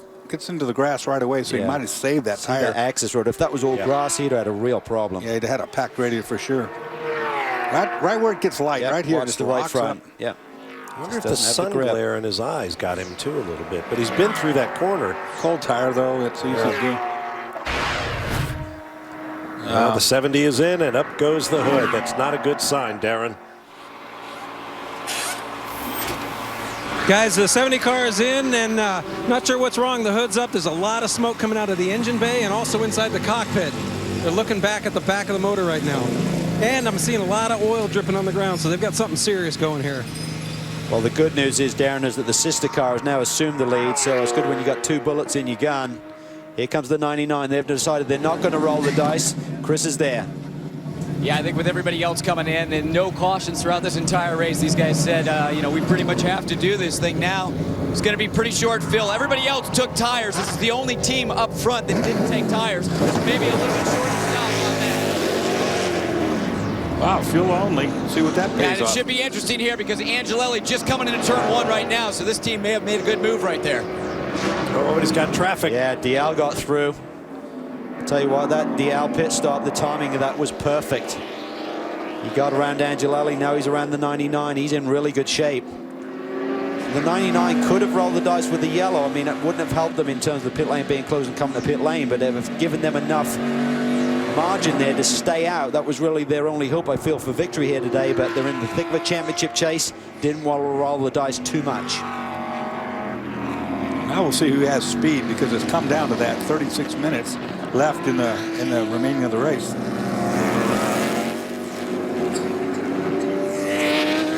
So the order is Pruitt, Dial, Sarrazin, and Timing and Scoring Recycles. We'll have the full lineup for you when we return to Road Atlanta. It is a spectacle. You won't want to miss the All-Star race. Now this is a great battle for second place in GT. Alessandro Balzan in the Ferrari, Robin Liddell in the Camaro, lap after lap after lap.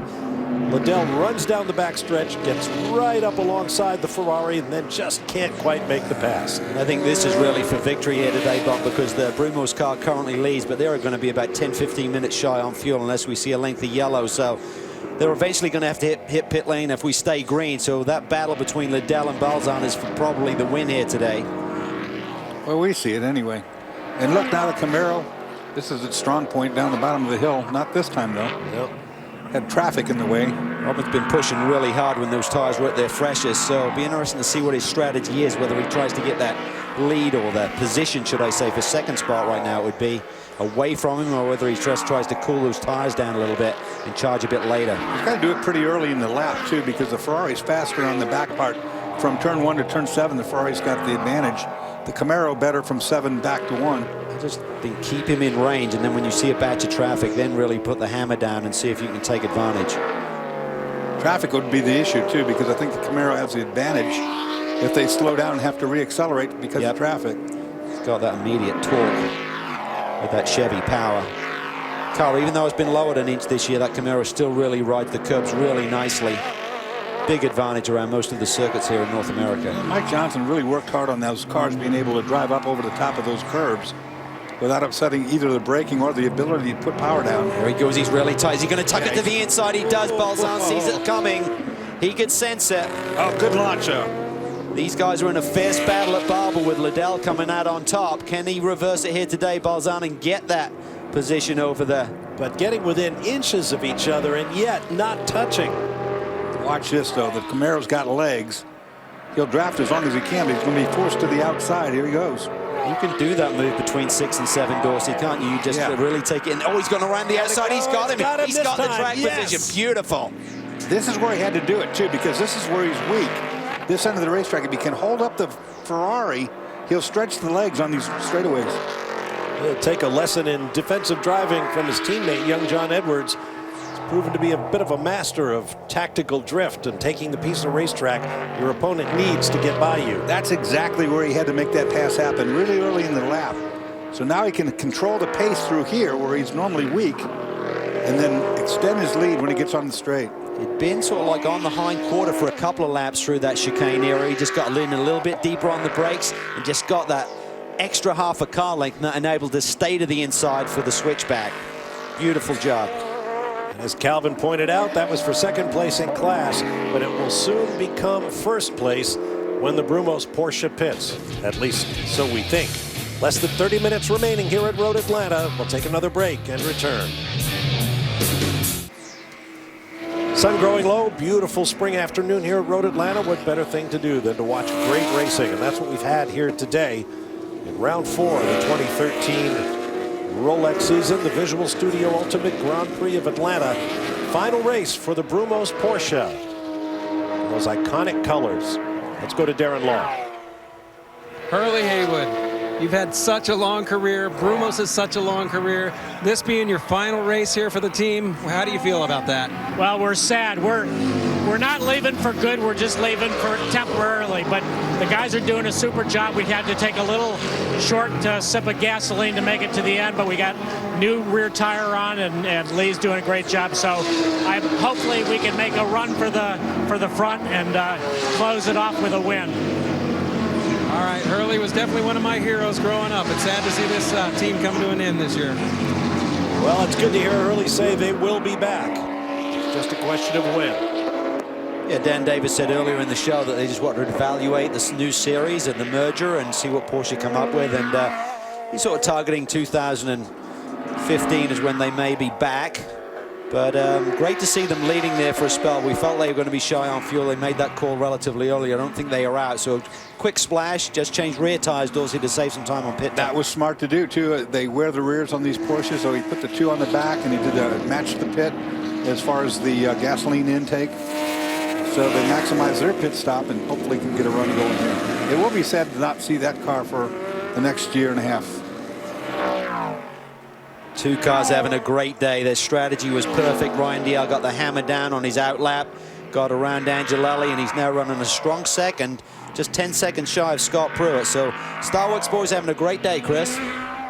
Yeah, Alex Popoff definitely happy about that strategy call, getting you guys up into that second position. But Scott Pruitt still with a 10-second lead. Is there any way to chip into that without a caution? No, we're not focusing on that. We're just focusing on keeping our position. We can't go against them. They're very solid in the lead, and we just have to keep it there. We got into the second place just because of the strategy. We don't have the fastest car out there, but we know with strategy we could keep it in the first 3 places, and that's what we're doing. Yeah, second podium for this guys if they can hold it out from here, and a good points weekend for them. Yeah, they could leapfrog to third in the points here with a solid run here, so they're looking good. Sometimes a podium's as good as a victory. Well, not really. Nothing's as good as a victory. Another break coming up, and then we'll be back to Road Atlanta. Stand by as the minutes tick away. Tuesday night at Turner Field here in Atlanta, the Kansas City Royals were in town. It was Jackie Robinson night. So how appropriate that the number 42 Rolex Daytona prototype, the Salins car, made a lap of the warning track in front of a big crowd. Dave Cameron drove the car and said he could hear the clapping and roaring of the crowd over the revving of his engine. Probably heard the groundskeeper scream when he cut the grass there as well. Yeah. They were paranoid about him getting on the turf. Right across the tomahawk. I still think he should have done a donut. Yeah. Crowd would have loved it. It would have. 18.5 minutes remaining. The order up front: Pruitt, Dial, Gurney, Angelelli, and Westbrook. And in GT, Liddell, Balzan, Keane, Patrick Long, and Max Pappas. Now, a moment ago, Robin Liddell was basically assaulted by Richard Westbrook in the 90. Watch this. Pow. And, don't you go play golf with him tomorrow? I do. Both of them, actually. Liddell's coming too, so that could be a fun foursome. Don't get between them. I'll get a referee as the fourth, I guess. Put them both in the same golf cart. Yeah. Oh, look at the traffic there. Max Angelelli did a great job just past that Porsche, used it as a pick. Westy got held up. You see what traffic does in the S's. It's hard to get around anybody. You just got to wait. I mean, you can't drive over the guy. You've got to wait for him to get through the corner. Max read that pretty well. He snuck that one in. See, the 5 car's been repaired. Joao Barbosa looks like he's got a bit of pace here, so they'll be frustrated to see that pace and not get a result here today. Well, if it hasn't served a penalty, remember it still has to go in for a stop and hold for 60 for the contact on pit lane. Max Angelelli has woke up. I mean, he's really fighting now to stay ahead. It's a bit of a surprise because the car seemed to have a lot of pace. We thought about them potentially winning this race. Then just by the timing of that pit stop and as Max came out, Dial got by him. He was under the attack and hasn't quite responded for whatever reason. Maybe the balance has gone off a little bit as the temperatures have cooled down. That, or, you know, almost like you got a set of tires and the car's not happy with it. Guess who's the fastest car on the racetrack right now? He's at it again. Brendan Hartley, a lap down, but turning 117. That's really good for right now. I mean, right now visibility's at its worst. The sun's in your eyes all the way around here. This is going to be a great battle right here for the final spot on the podium between these two Porsche teams. Brumos just took rear tires. That was probably key here to keep that position because Pat Long is on the charge for Park Place Motorsports here in the 73 machine. He's currently 4th, but he's chasing down Lee Keane for that 3rd spot. And Lee Keane, can he get those rear tires? Is that all he needs, or is the front going to start to go off now? Has so much experience here with his Petit Le Mans victories over the years, running with the Flying Lizard team. Typically, that Brumos car almost looked like it understeered right there on the high-speed S's. He didn't get to his apex one way or another, and Pat Long was able to make up some ground. Keep an eye on that. Patrick, one of the Porsche factory drivers. He's going to be running in the American Le Mans Series starting at Mazda Raceway Laguna Seca at the next round following the race at Long Beach today. Running with Core Autosport, so they're putting together a GTE program. He and Tom Kimber-Smith will share the driving duties. Very excited about that program. Really impressed with that team.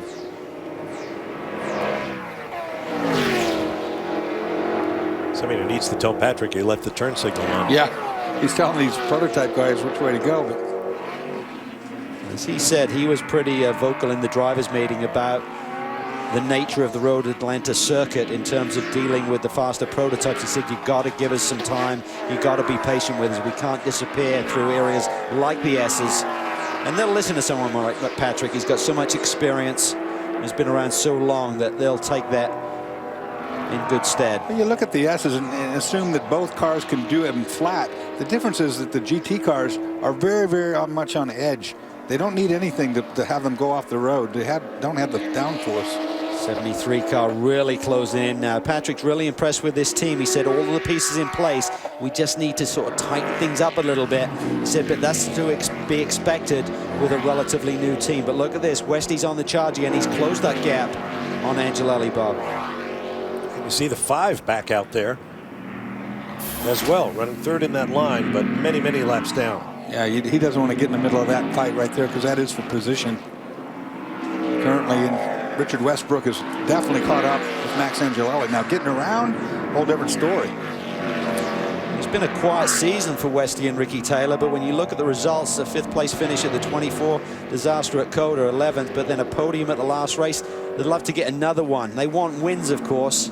Westy had 3 wins last year, but got to keep knocking on the door till you find your sweet spot. Those GT cars at the top of the S's, you have to go by them. This is going to get good. 13, 14 minutes to go. Westy's going to pile the pressure on Max Angelelli. Simon Hodgson needs to be on the radio just telling Max to dig deep. 70's back on track. Yeah, 70's back up. Now running third in the GX class, Darren. Yeah, guys, the 70 car, it's really unfortunate. It was such a small incident, although it made a lot of oil, a lot of smoke. Something punctured the actual oil filter. They got a little pinhole in it, leaked oil everywhere. They literally came in, changed the filter, and went right back out. That's just bad luck is what that is. A classic $2 part story. Well, the good news, as we said, they got another bullet in their gun, and right now Joel Millen in the 0-0 machine is leading from David Donahue in the Napleton. Excuse me, in the BGB. The BGB car, yeah. BGB car, the 38 machine by 40 seconds, looking at timing, scoring last time by the stripe. So it's not tight, but anything can happen still with 12 minutes to go. And Joao Barbosa in the 5 car has served his penalty.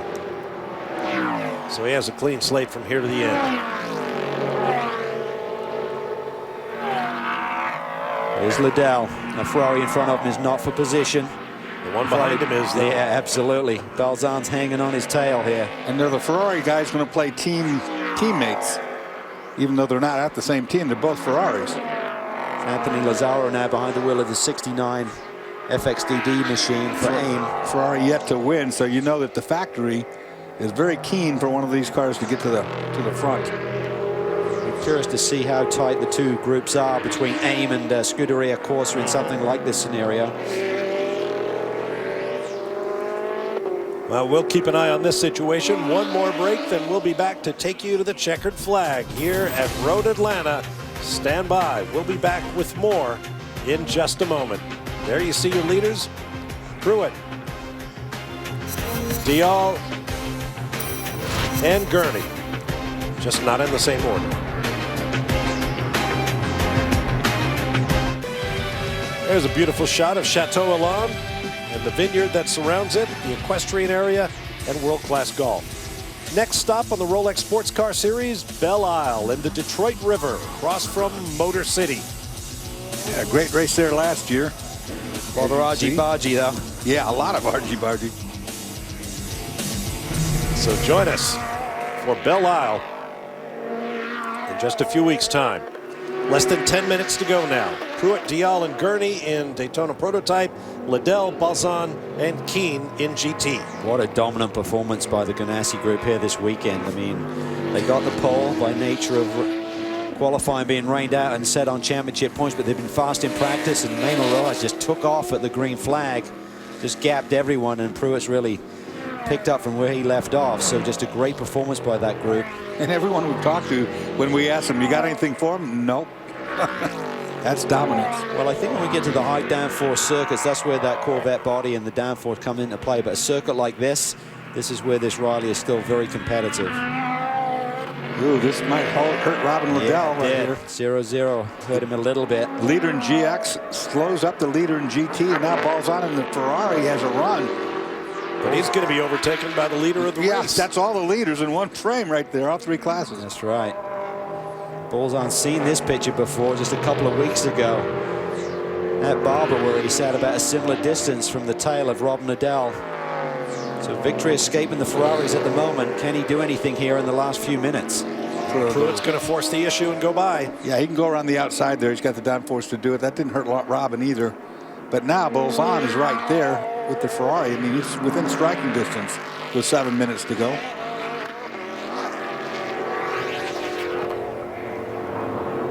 What can Balzan do? He had the lead. It was a super move by Rob Nadal around the outside of turn 10 to grab the lead back.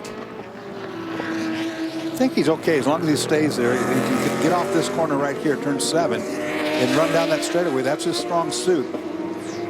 Again, the other thing that's factoring in here is experience. I mean, Robin knows all of these racetracks, whereas Balzan is learning them for the first time. But Westy has still got the heat on Angelelli. How will Angelelli respond? We know he's the last of the late breakers. What can Westy do to him? Down on the run to turn 10. Battle for 4th place, but it's the best battle going right now. Looks like the 10 car is trimmed out a little bit. He's gapping Westbrook down the straightaway some. The downforce should help Westy right here if he is carrying a bit more. Pizzonia's right there as well. He's suddenly in the mix. This has been a great run for the Mike Shank Racing Group with this number 6 car. Yakiman and Pizzonia on their first visit to Road Atlanta. Really just a heads-up drive by Antonio here today. If these guys get into any argy-bargy, he's sitting pretty, isn't he? Yeah, well, if Angelelli gets defensive like he's doing right now, that's going to allow Pizzonia to close that gap. What Angelelli's doing is just looking at that traffic. He's trying to get stack Westbrook up a little bit. They all clear it. That's good. This is good stuff. Now the patience will be tested down through these areas of the racetrack we've been talking about all day. More traffic ahead. That's going to be the key, is the traffic up here, getting through these GT cars. Who makes it clean and who does not? I've got a feeling Pizzonia may have something for Westbrook down this straightaway. He ducks in right here. Gets inside the Ferrari. Oh! Leans on him, leans on him, leans on him. Used him up. He had to do it, though. Had to go. Had to go. I totally agree with that move. There's no other way to go. Yeah, he would have lost still another lost ground. second, yeah. He still lost ground, but he would have lost a lot more if he had to go on the outside. He was as clean as he could be, but still making the move. Gurney hanging on to that 3rd spot. This group is catching Gurney now, so that battle for 4th is suddenly becoming a battle for the podium.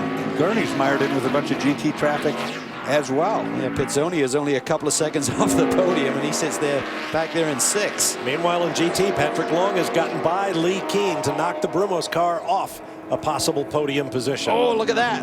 Pizzonia down to the inside. If they didn't touch it, it was good driving. That was a heads-up move. Westy's trying to respond around the outside. Can't make it stick.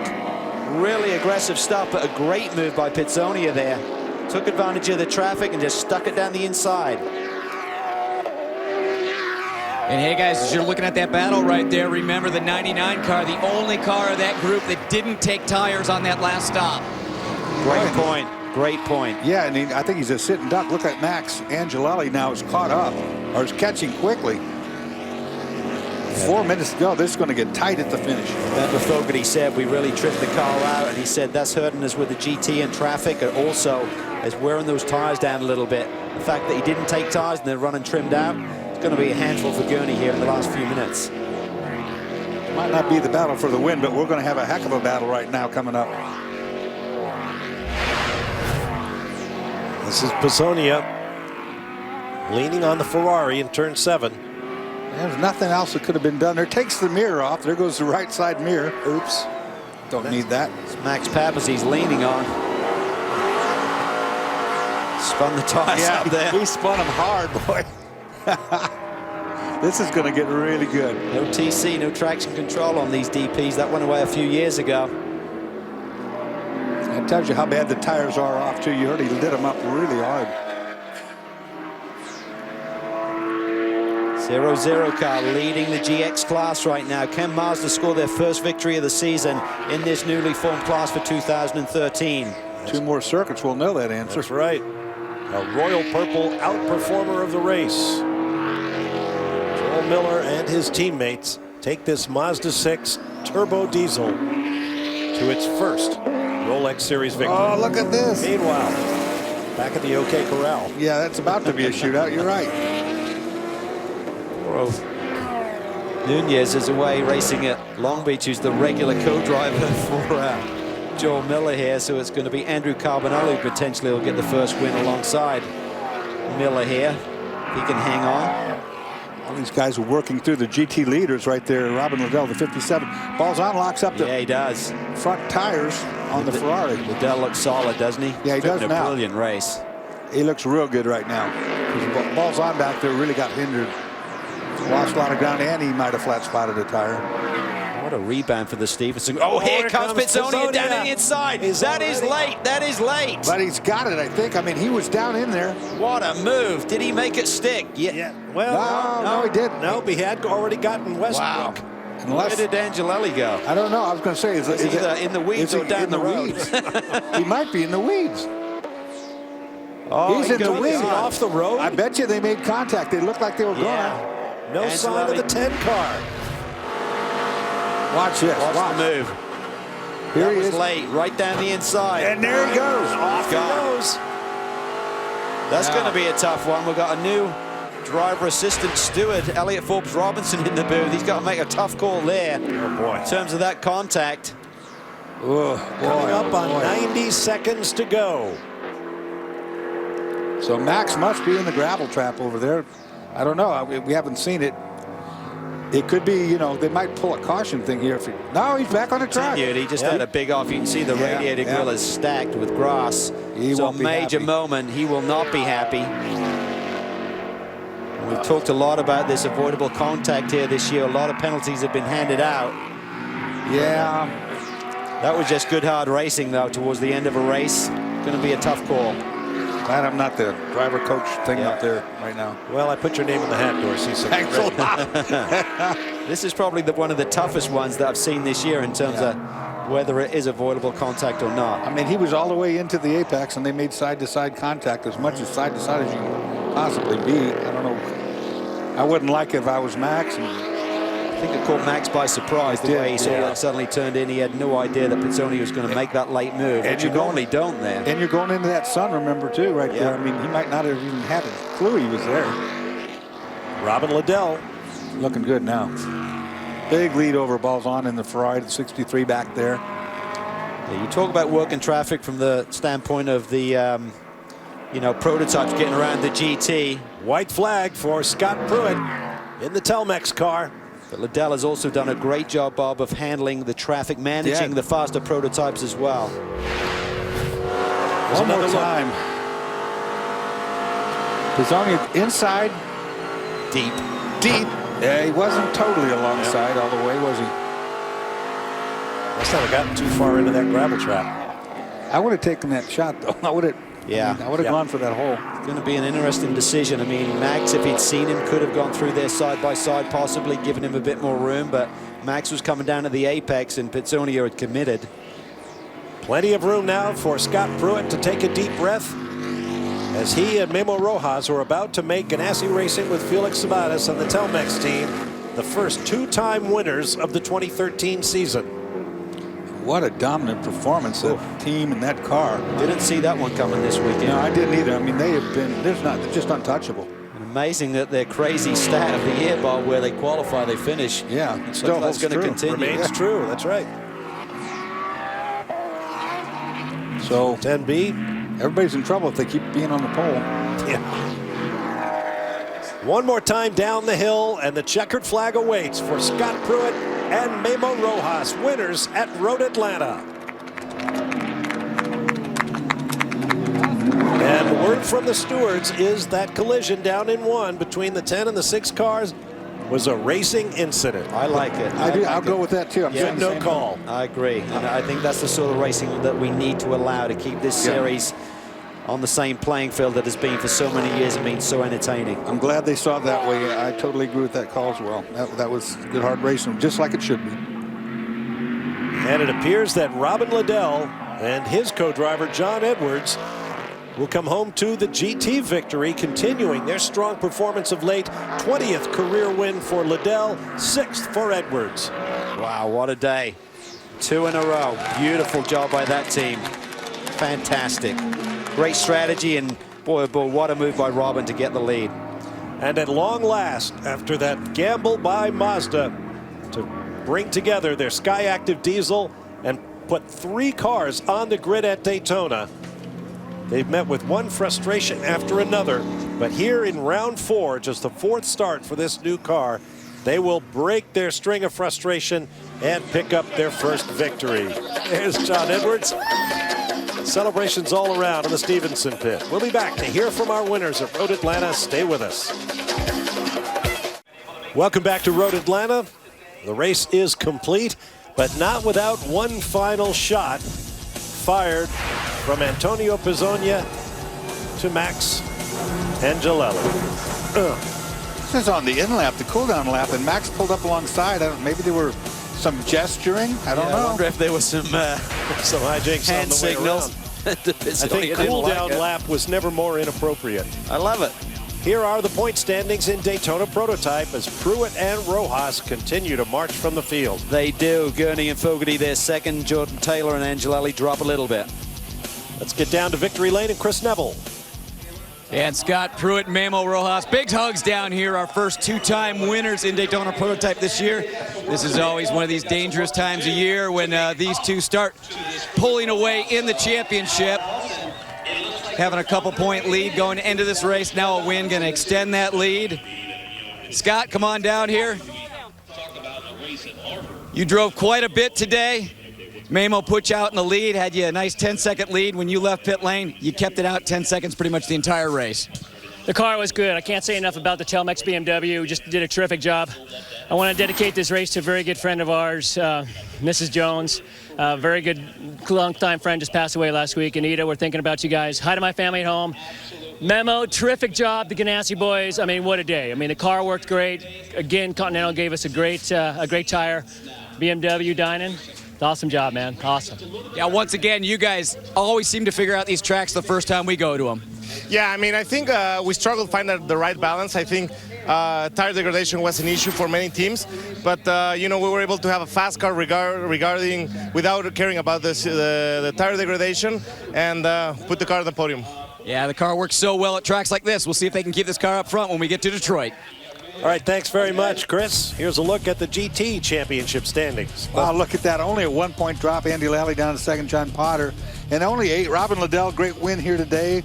And, of course, last year's champion, Emil Asentado, Anthony Lazzaro, 9 down. Ferrari haven't got the win yet, but they get the championship lead tonight. How about that? Let's hear from the winners now with Darren Law. John, twice in one day you and I are talking in Victory Circle, man. Great run. How was the opening stint? Well, the opening stint was pretty uneventful, but we pitted from third, and then we were running second, and guys made a great strategy call to pit. Got Robin out front, and then Robin came out when the 63 didn't have tires and made hell of a pass. It was an awesome stint by this guy. Robin, talk about the pass, man. You made a good move on the Ferrari to put yourself in the lead, and then were able to hang on to it. Yeah, we were sort of struggling for traction out of 7. We just tried to get on his bumper, and obviously we knew we had better tires at that stage, so I knew if I couldn't get it done in the first 5 laps, it probably wasn't going to happen. We managed to get alongside. He defended, drove very fair, but I just thought if I can just hang on around the outside, I'll stuff it inside him in 10B. So I was pretty conscious not to make contact because we've seen penalties issued for contact lately, including today on the 31. So I knew I needed to make a clean pass, but I just braved it around the outside and managed to take the line for 10B. So we're very happy, obviously. Great job by the team today again. Great job, guys. Chris? Well, in GX, finally Mazda breaks through with that diesel. And Joe, boy, wow, a lot of weight on your shoulders. That Porsche's been so quick all year, but you guys obviously had the package this weekend. Andrew handed the car off to me in great form. The Sky Active technology, it's so special to get its first win. With our partners, Visit Florida, Mazda took me all the way from go-karts to where we are now with their development ladder. This technology being a part of it with Speed Source, with the new Mazda 6. This car's going to be available in dealers very soon. Go check it out. John Doonan, you're in charge of this motorsports program in the U.S. Obviously a very big deal to have this diesel technology out here. It's got to mean a lot. It means a great deal. This one goes out to all of our colleagues in Japan, all of our dealers around the U.S.